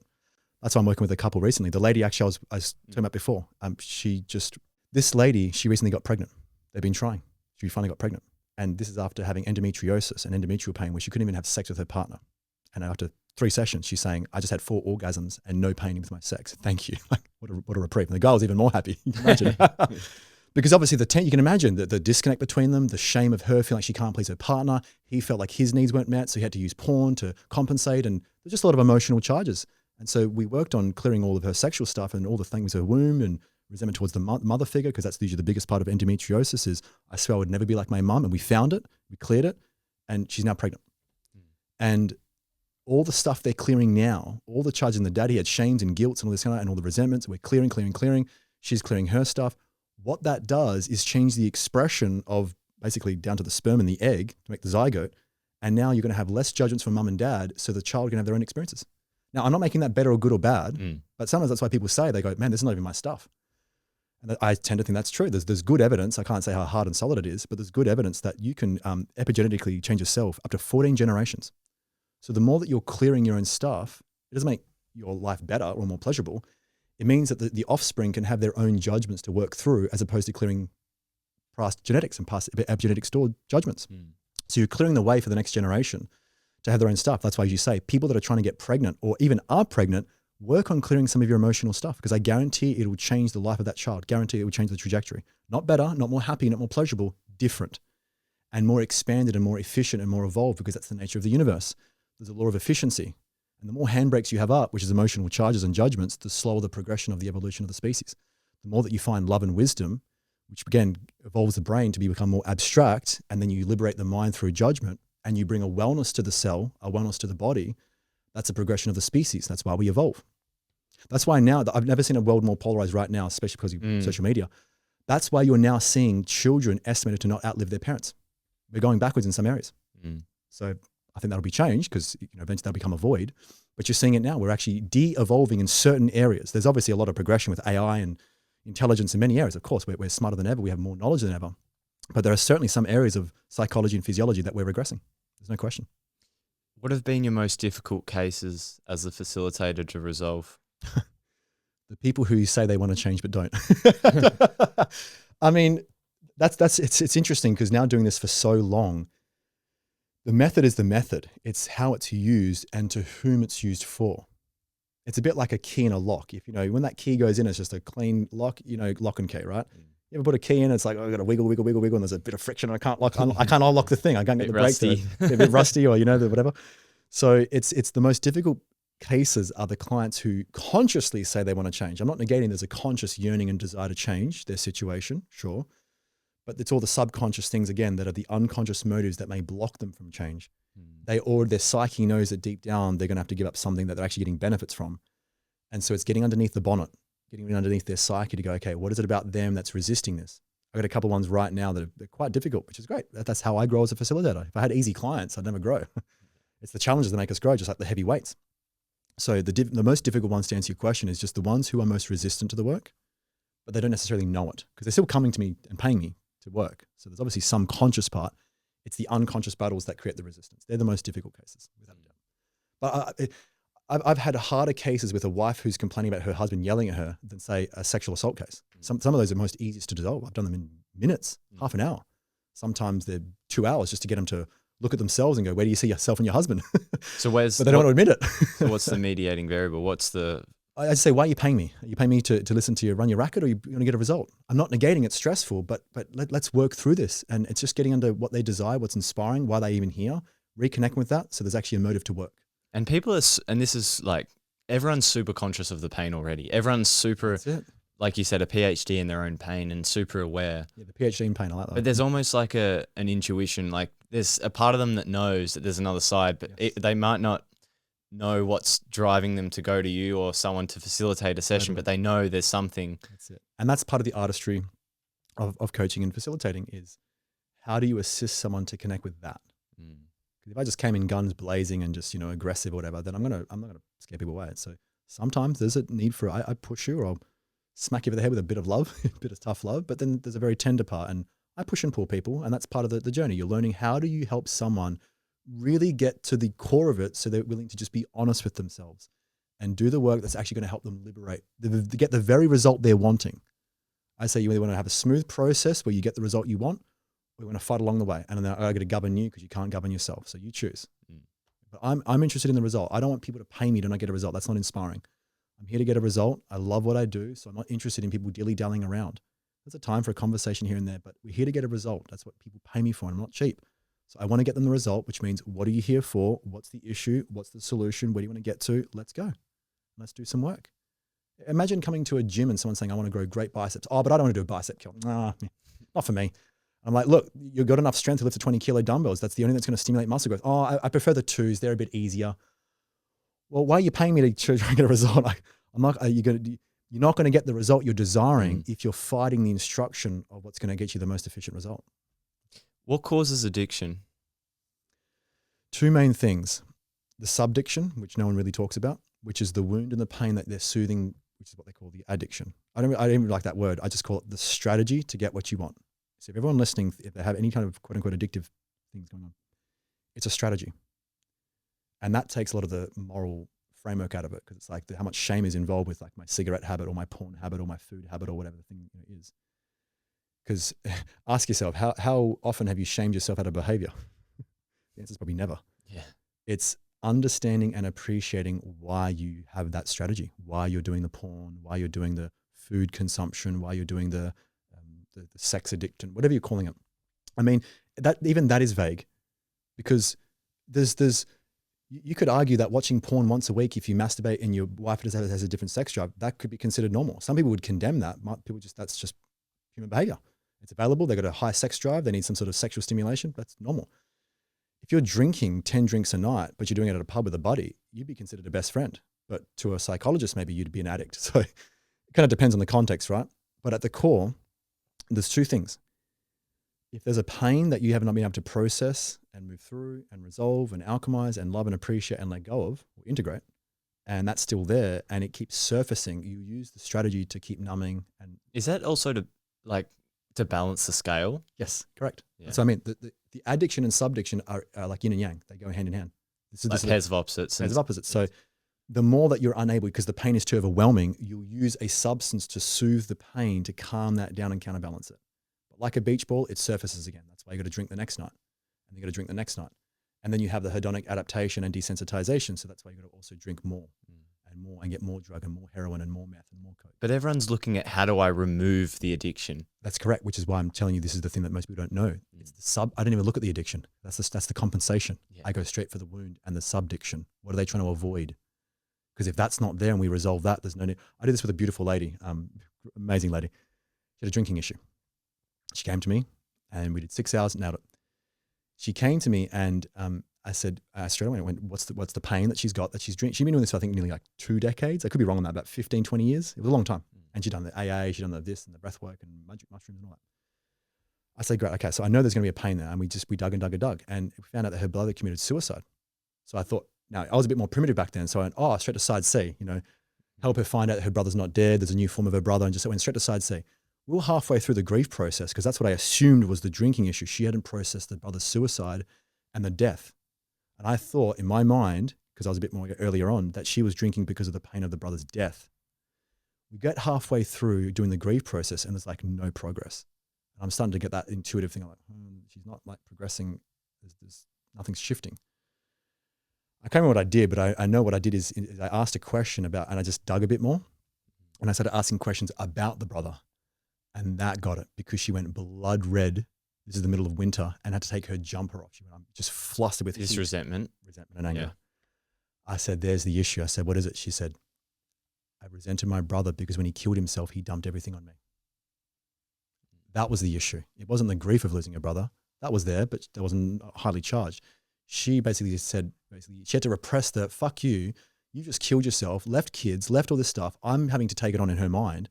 And she's now resenting the brother, but she had to repress that because that wasn't socially acceptable. She would have been seen as the villain. So she used drinking to repress the anger, to keep it at bay, so she didn't upset the family and actually truly express how she felt. We cleared the resentment. Drinking went the next day.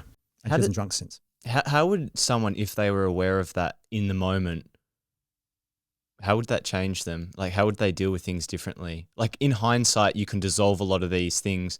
But if let's say she knew exactly what she knew from that session, but she went right back to that origin, that exact same moment again with a different level of awareness, how would that be handled differently practically?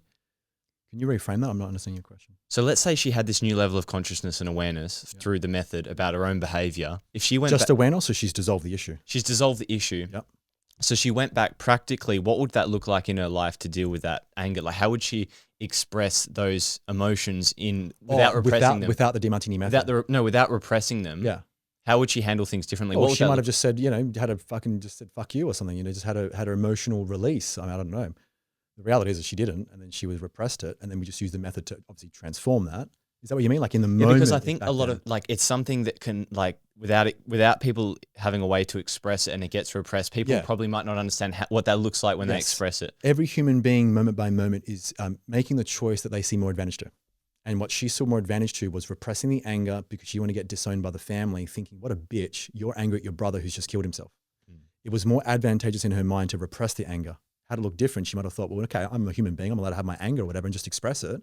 I can still be sad and grieving, but I can still also say, I'm challenged right now, and maybe have conversations with the family about who can take on some of the load. She felt obliged to take on all the kids and all the family and all the stuff. So she felt obligated. And that's why she then had a bit of a quote unquote fuck you. And it's crazy how something that like, just something as simple as like communicating, being able to express, totally can like have such a compounding effect over time. Look at an intimate relationship. How many husbands and wives or girlfriends and boyfriends are not saying the thing and they sweep it under the rug? And all of a sudden they have big blow ups. Something little trivial thing about leaving dishes in the sink, and then all of a sudden you're at each other's throat threatening divorce. It's not about the dishes in the sink. It's all the shit you haven't communicated and actually cleared, and you've got all this emotional baggage weighing you guys down. You're not clear in your relationship. You're not connected. You're not respectful. So yes, sweeping things under the rug, not communicating, not clearing things is going to compound. There's no question. Now, by the way, just to come back to addiction, that was the first thing, is the subdiction, the pain, the wound. The second is unfulfillment. And the more comparisons that you have to people that you put above you, where you then minimize yourself, you're going to go down into your amygdala, which you're now going to have pleasure-seeking behavior. The amygdala is where all the impulsive, compulsive, obsessive behavior occurs. That's the second main thing I see with addiction. If people are unfulfilled, they don't know their values, they're not committed to their dharmic path, their North Star, their chief aim, they don't really know what they got going for them, they're more prone to addiction because they're down in the lower mind, and then we wanting to escape their life, the unfulfillment, the emptiness, and fill it with pleasure. Because you always get what you want. It's just the form that it comes in. That's it. Yeah. They're the two main things. It's either a big wound that I got to go find and dissolve, the subdiction, the thing they're avoiding, and then they're using the substance, whatever it is, there's a strategy to soothe that, to balance out the pain with the pleasure. Or, and it could be a combination, they're not on purpose, they're unfulfilled, they're minimizing themselves, they're down in their amygdala, they've got no executive function, they don't even know how to govern themselves, and then you go into pleasure-seeking behavior. In which case, it's then realigning with their values, find out who's up on the pedestal, or who's the authority, dissolve them, get off the pedestal, and get them back into their power. What are the most common misconceptions about personal development? We've sort of gone into a lot of them, but are any major ones you think we've missed? Well, the funny one, and I'm very vocal about this, is the self-improvement industry is also a multi-billion-dollar bullshit industry. It's a scam because it assumes, imagine, let me give you an example. Imagine you're at a safari and you're watching a whole bunch of hippopotamuses and lions and giraffes trying to be better than what they already are. Like the giraffe is putting on a show to try and show off its more than giraffeness. And the lion is feeling insecure about itself, so it's trying to be more of a lion than it actually is. And people, if they've listened, they'd think that's ridiculous. Lions just be lions, giraffes they just do giraffe things and lion things and hippopotamus things. So nature has a funny way of just actually teaching us, because we think, oh, we're advanced creatures, but they're already being authentic. They have a kind of almost a permanent sense, a way more stable sense of self. The animals, the fish. That's why people love nature, isn't it? That's why, because it reminds them of themselves. It's a great reflection to realize, oh, this is who I am. I am myself. You can't be a function of your own existence. Meaning, a knife can't, Alan Watts says this perfectly. He says, a knife can't cut itself. A fire can't burn itself. A light can't shine itself, because that's what it is. So you can't even love yourself because the attempt to love yourself assumes that you aren't already a loving being. That's why I say when you do something like the method, you're remembering the love that you are.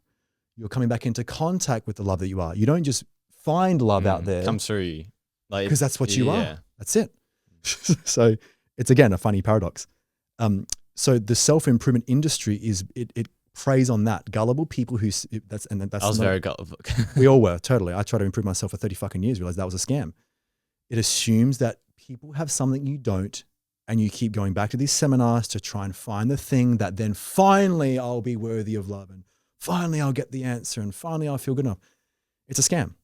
It assumes that you have a void inside of you that you think is not, even though you have voids, but you think that it's inaccessible within you. You've got to seek it outside of yourself.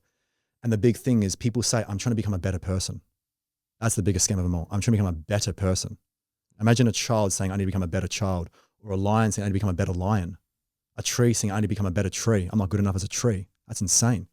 We look to nature to realize the perfection of nature in both of all of its flavor, a lion feeding its cubs and a lion killing a gazelle. It's all beautiful. It's all part of the process. It's all part of its authentic nature. So trying to become a better person is the trap of people saying, I want to be a happier person. I want to be a nicer person. I want to be a kindness. Kindness is loving and all that. You know, it's all this very fantasy, feel good dopamine rush. It's bullshit. The reality is you're a human being and you already have everything inside of you. The question is what are you negating and deflecting and disowning? Because that's going to be your illness, and that's going to be your stress, and that's going to be your dramas. That's going to be your loss of identity. And it's the reclamation of those parts. Personal development is developing your personas, persona development, your prides and shames and your bipolar personalities of pride and shame, where you think you're better than other people with the superiority complex. Oh, look at me. They're an idiot. Look how dumb they are. And the inferiority complex, oh, they're better than me, and look at her. The oscillations of those two are outside of your authentic self. That's already there. So personal development is about developing what's already within you. It's not becoming better. It's not improving yourself. It's not becoming more than you are. That's the illusion. That's the scam. That's what preys on gullible people who think there's something wrong with them.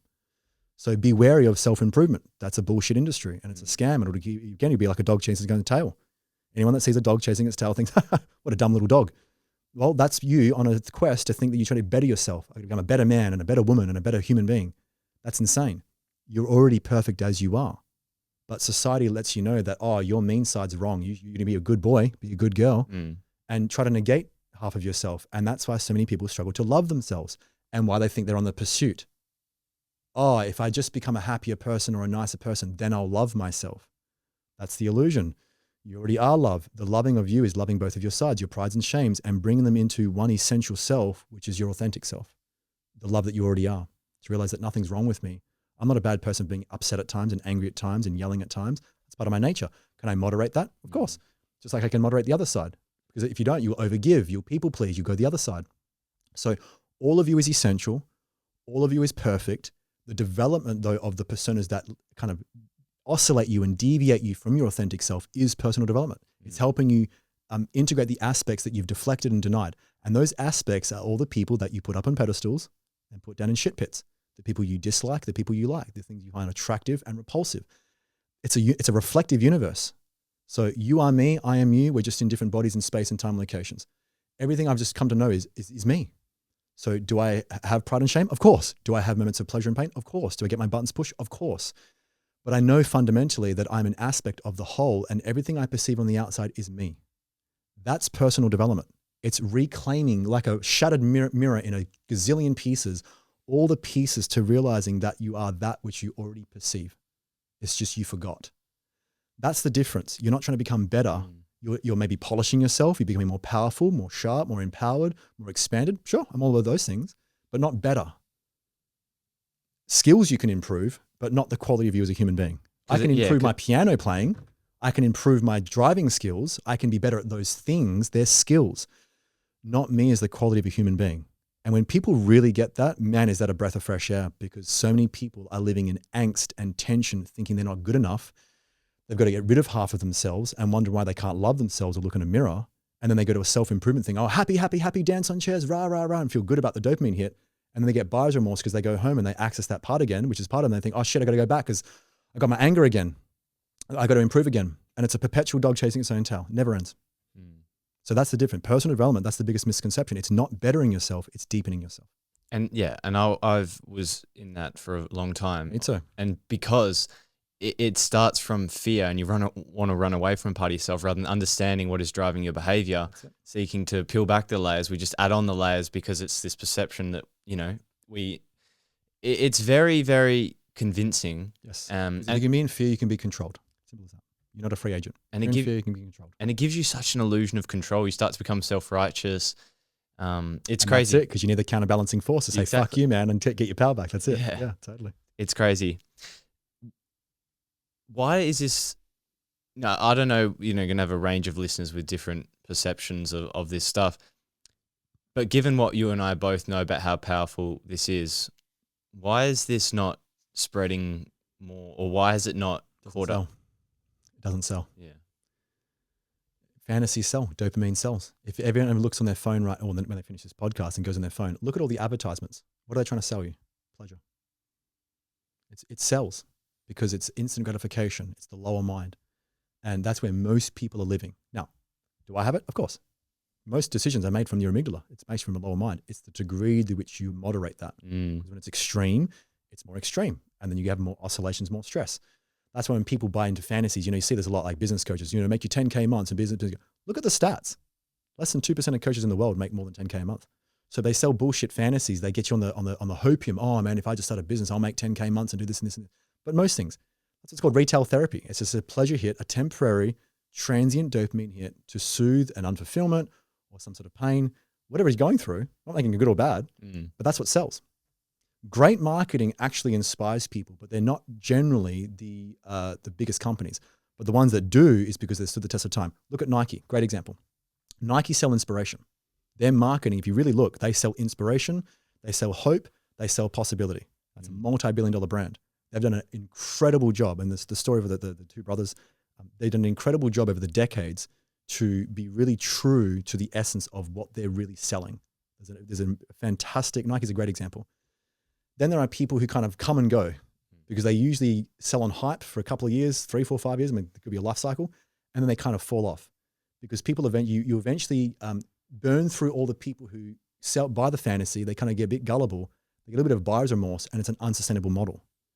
The sustainable model is selling something that is actually going to give people two sides, pain and pleasure, but it's ultimately still hitting the part of them that's in pain to solve a problem. So there's a fine line between, fantasy bullshit marketing and selling people a hopium and a quick amygdala hit, and selling something that's actually really transformative and it's really inspiring. Yeah. We'll do a rapid fire rating the following out of 10, and then we can go back through some of them if you want to expand on them. Easy. Also, rapid fire this, no context. Yeah, and then we can go back through some of them. Okay, sure. And maybe you can say dependent. Dependent. Yeah, I'll just put dependent. Rate these following out of 10 for. Is this for healing? Overall health. Overall health. Overall well-being. Okay. So rate the following out of 10 for overall well-being. Peptides. Go on. Dependent. 5 out of 10. Organic versus non-organic food. 3, 4 out of 10. Just wash them. Stress management. 10 out of 10. Stress skills. Trackable devices. Dependent. Some people, their personality types like it. So I'll say 7 for some people, 4 for other people. Walking. 10 out of 10. Stood the test of time. Knowing your values. 10 out of 10. The Demartini Method. 14 out of 10. I'm a bit biased.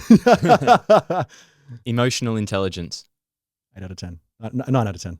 Universal laws. 10 out of 10. Sleep. 10 out of 10. Ice baths. 2 out of 10. 2? Very overrated. I mean, in the short term, you could argue for the transient 7, 8 out of 10, but for the overall long term, 2 is probably a bit harsh. 4. Sauna. 8 out of 10. Great literature on that. Detoxification. If done wisely, 8 or 9 out of 10. If done stupidly, 1 out of 10. Red light therapy. 7 out of 10. Pretty good evidence. All right, we'll go through some of them. We'll expand on the expanded version. Peptides. Well, there's such a diverse range of what peptides are. They're mostly what's called polypeptides or chains of what's called amino acids. They're the protein fragments. And some give you what your body already produces, like BPC, which is body protection compound. It's 157 amino acids. You produce that in the gut. So you're kind of giving yourself more of what you already do. And the effects are mild. In pharmacology, the poison's in the dose. And the effects are also in the dose. And some drugs are just more powerful than others, just simple as that. So there are very mild peptides, which kind of like fit into the body and give you kind of like a boost of what you already do. And then some that come in and signal like massive hormonal changes, like say retatrutide and these GLP-1, 2s and 3s, and these massive, massive implications to what this drug does. So in some senses, it could be a 10 out of 10, because if someone has tried absolutely everything, and I mean in their world, not because they have tried everything, in their world, and they get on retatrutide, and all of a sudden they drop 50 pounds, and then their lipids improve, the strength of their back and their joints improves, their overall health improves, they can sleep better, their sleep apnea comes down. That's a 10 out of 10. I can't argue that's a strategy that just worked for them in modern times.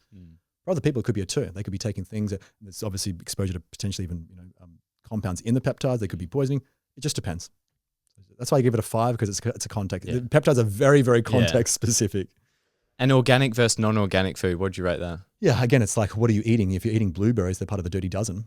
Strawberries or something, they've got a lot of glyphosate and pesticides, herbicides, insecticides. So it's wise to wash them. But the net effect of all the polyphenols and the protective compounds and the dose that you're getting is probably not going to kill you.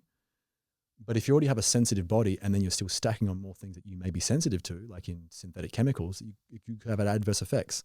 But if you just give your veggies a good wash and fruits, it covers most of it. And organic doesn't necessarily mean no pesticides. It just means potentially organic or natural products. It doesn't mean synthetic pesticide free. So sometimes organic farming still uses pesticides and herbicides. This is what people don't know. There's just ways around that, and there's particular types of pesticides and things that they can use that would be suited to be organic. That's why you generally want either biodynamic or pesticide free or synthetic, pesticide, herbicide, insecticide free. That's a different food group. So organic, non-organic. Some studies show that there's a little bit more nutrients. I'm more into like farmed fish versus wild caught fish. That to me is a night and day. Because of the nutrient content, but organic versus non-organic, not really. Not at least the evidence I've seen, put it that way. Stress management gave 10. Gave 10 because we all know stress kills. The biggest advancement in disease in the allopathic world, like the medical world, is they're realizing how much stress plays an effect now. And what is stress? Your perceptions. So if you don't manage your stress, that's why you're going to be 40 years old, otherwise be quote unquote healthy and have a heart attack. Now, there could be other variables, but the biggest one's going to be your stress and lifestyle. So to manage your stress is to manage your longevity, your cell health, your overall wellness, your ability to sleep, your ability to function, your ability to feel good about life and feel vital. Stress management. Trackable devices. This is an interesting one because we're modern human beings. There's some of the alpha bros that are all about like ancestral living. They'll tell you, we didn't ever have that and kind of thing. But we don't live there anymore. We have modern lives. We do different things, and that's why you see compensations and devices that help us with modern living. Some people do really well because they love data. They love tracking their metrics, and if they can see when they wear a Whoop, oh my God, my heart rate variability is 30. I'm really stressed. And then each week they can measure it because they can then start their lifestyle interventions. They can do meditation, yoga, the Demartini Method, go nature bathing, whatever, and then see 40 MS on their heart rate variability, and then 50, and then 60, and then 70. That could be an amazing way for someone to improve their health because it's finally tracked. They're not just guessing. For other people, it can lead to kind of obsessions and really nitpicking, and then it becomes more of a deleterious thing than a beneficial thing. So that's why I kind of 7 for some people, 4 for other people. Walking? It's been done since the dawn of time, 250,000 years. I mean, if you look at pound for pound, the beneficial effects of walking, it's free. Most people can do it because even if you have a lot of disease and issues, like sprinting is different. You probably get injured if you're not conditioned for it. Everyone can walk. It's available for everyone. It's free. What about if some people can't walk? Well, if they're disabled and they've got in a wheelchair, of course. Or if they got knees so bad they can't walk, or they've got a broken foot or something, of course. I just mean in the general sense. I know. I can just imagine someone listening right now. Like, well, what do you mean? I've got no legs, asshole. I mean, most people who have legs that are somewhat functional can walk. Even when I was highly sick, I could still go for walks, but I definitely couldn't play a game of basketball. That's for sure. So it's free, it's doable, and the benefit to risk ratio and the net effect of what you get is no question. It's one of the best. Knowing your values. Again, it comes back to the sense of self, your sense of identity. If you don't know your values, you're not going to know who you are. You're going to be going around life as a chameleon and looking for approval from people and people pleasing to fit in, and brain offload your responsibilities to other people. You're not going to feel a sense of confidence. You're not going to know who you are, and your life's going to be living hell. And a lot of drama and a lot of funnies and a lot of illness. The Demartini Method. Look, I'll backtrack and make it, I'll be funny instead of being funny at 14, whatever I said. 8 out of 10, because it's not for everyone. You have to confront yourself, and that can be actually stressful for some people. Even though the net result would be great, some people are resistant, they're maybe not ready, and that's why in the healing arts, that's the bigger love is the healing arts. There's many ways that lead to Rome, right? All roads lead to Rome, and there's 1,000 ways to skin a cat. And some people are a little bit more body, they're somatosensory. They love the breath works, they love the Reikis, they love or even just other subconscious techniques like hypnosis or something. They don't really vibe and gel with the Demartini Method. Some people really get heady about it. So I think 8, if I'm being serious. Emotional intelligence. If you can't manage your emotions, don't expect to manage life, because you're going to feel like a victim to the world out there. It's going to feel like it overpowers you. You're going to feel stress, tension, have more illness, have more, late nights or sleepless nights. So if you can't manage your emotions and stabilize your mind, I think you're going to deeply limit your ability to expand in life. Do you think there's a bias of like how men and women perceive emotional intelligence, like such a contrast? I used to think that like women are more emotional, and that I've actually found that's not to be true. It's that men, I think in partly, I'm going to say this very, very, very loosely, in partly because of testosterone, because that's the hardening pursuit. The feminine is the estrogen, that's the softening pursuit. That's why men go through andropause and women go through menopause, because nature strives for the opposite. So they get towards what's called androgyny. Women lose their breasts, men gain breasts, right? There's a swap over of estrogen and testosterone.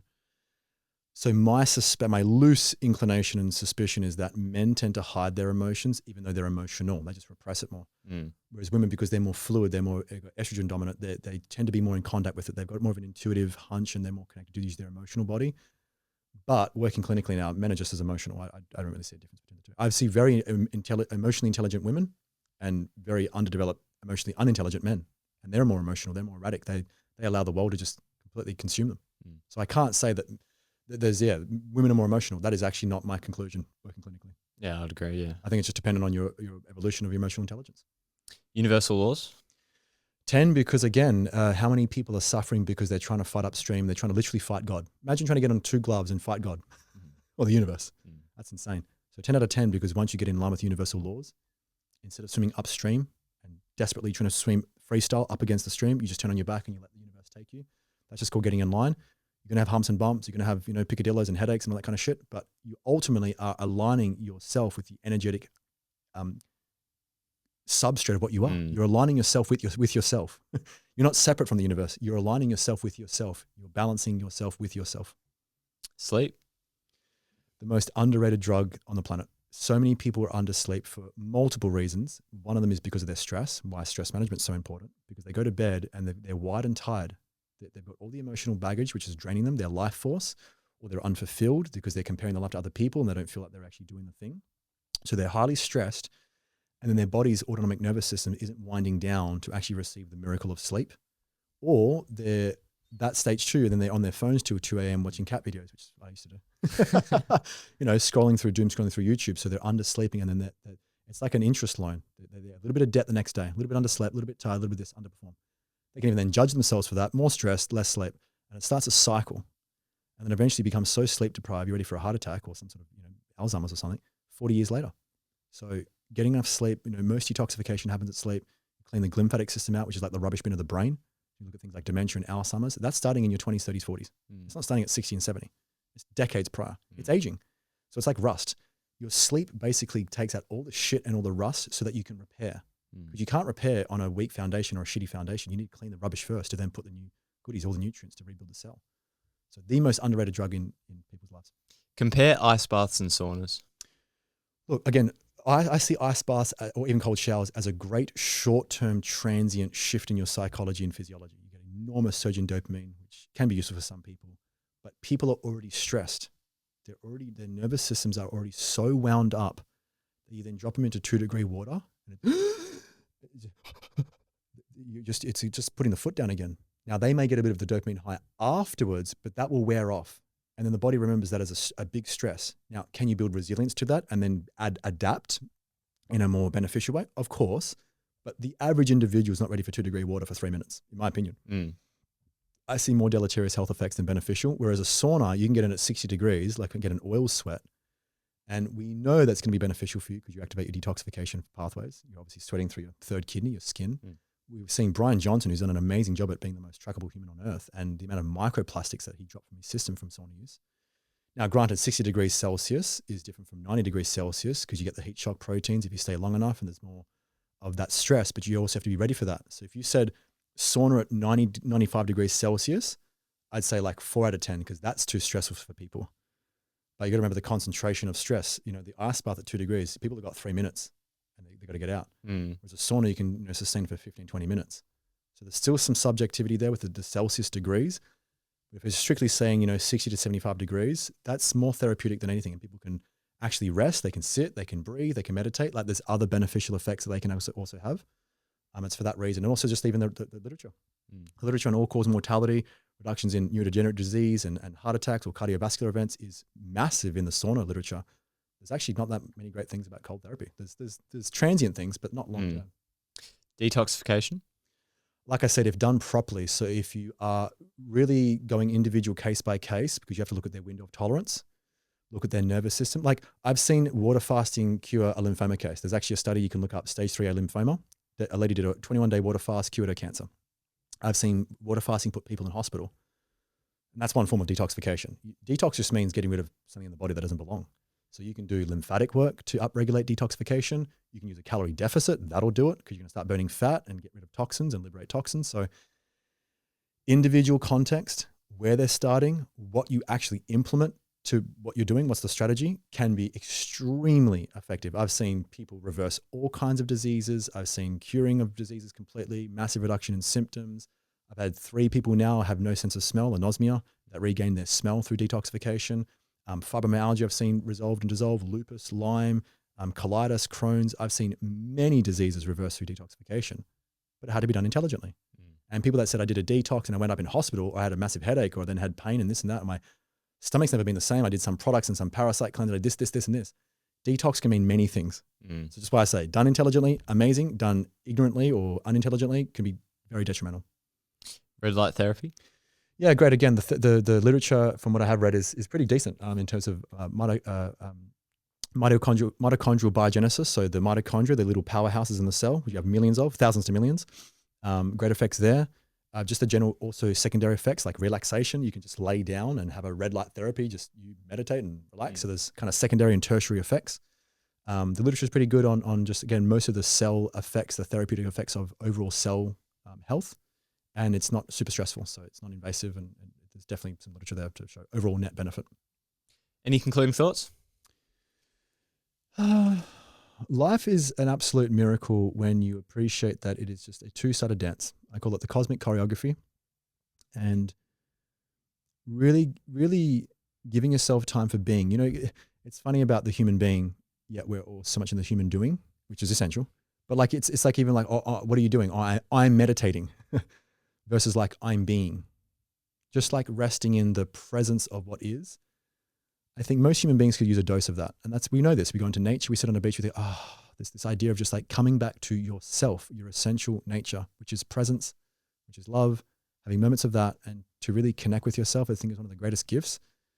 Because so many people that I do who are so stressed, they're so locked into the gotta do, gotta be, gotta achieve success, go, and reaching beyond themselves, they forget inherently who they are, maybe even where they come from is a bit esoteric, this deep connection to themselves, because it's very difficult to move through life unless you start with knowing who you are. There's going to be question marks and stress and angst and animosity towards life if you're not really deeply connected to life itself. And that's why I commonly say you're not a human being in the universe, you're the universe in a human being. And really realizing that, that's why it's called a realization. That's the enlightened mind. Realizing that you are part of a grand, vast universe. You are the substrate. You are the fabric and structure of existence itself.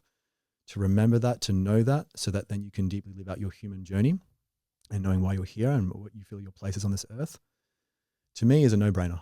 I think if you're not really connecting to the vast nature of your existence and taking the time to reflect how maybe insane your predicaments are and having a good laugh at how funny your human journey is, and having that deep connection to both your cosmic nature and your human nature, I think if you're not spending time reflecting on that and connecting with that, it's insane. To do that, I think, helps people live more powerfully, live more presently, and ultimately, like I said at the start, it helps them feel like they have more capability and more confidence to navigate the surf of life. And where do we go to find more of your work? If we want to either join the community or do more one-on-one work with you? I consult privately. You can just find me on Instagram. I know it would be in the show notes, Mitchell Vickridge, just on my Instagram. You can just direct through there because it's the easiest, path to just give you a message and say hello. I check my messages often. And the Nirvana Health community is about a month away from public launch. So you can join privately now. It's in its final stages of development and build out. And that's nirvanahealth.co, not .com, so .co. And you'll see what's on offer there. It's a really, really powerful community. I've taken basically 20 years of my life, personal development, holistic health, and the healing arts to empower your mind, body, and mission. And so if you're interested in that, that's the Nirvana Health community. Mitch, thanks for coming on the show. Thanks for having me for our fourth date.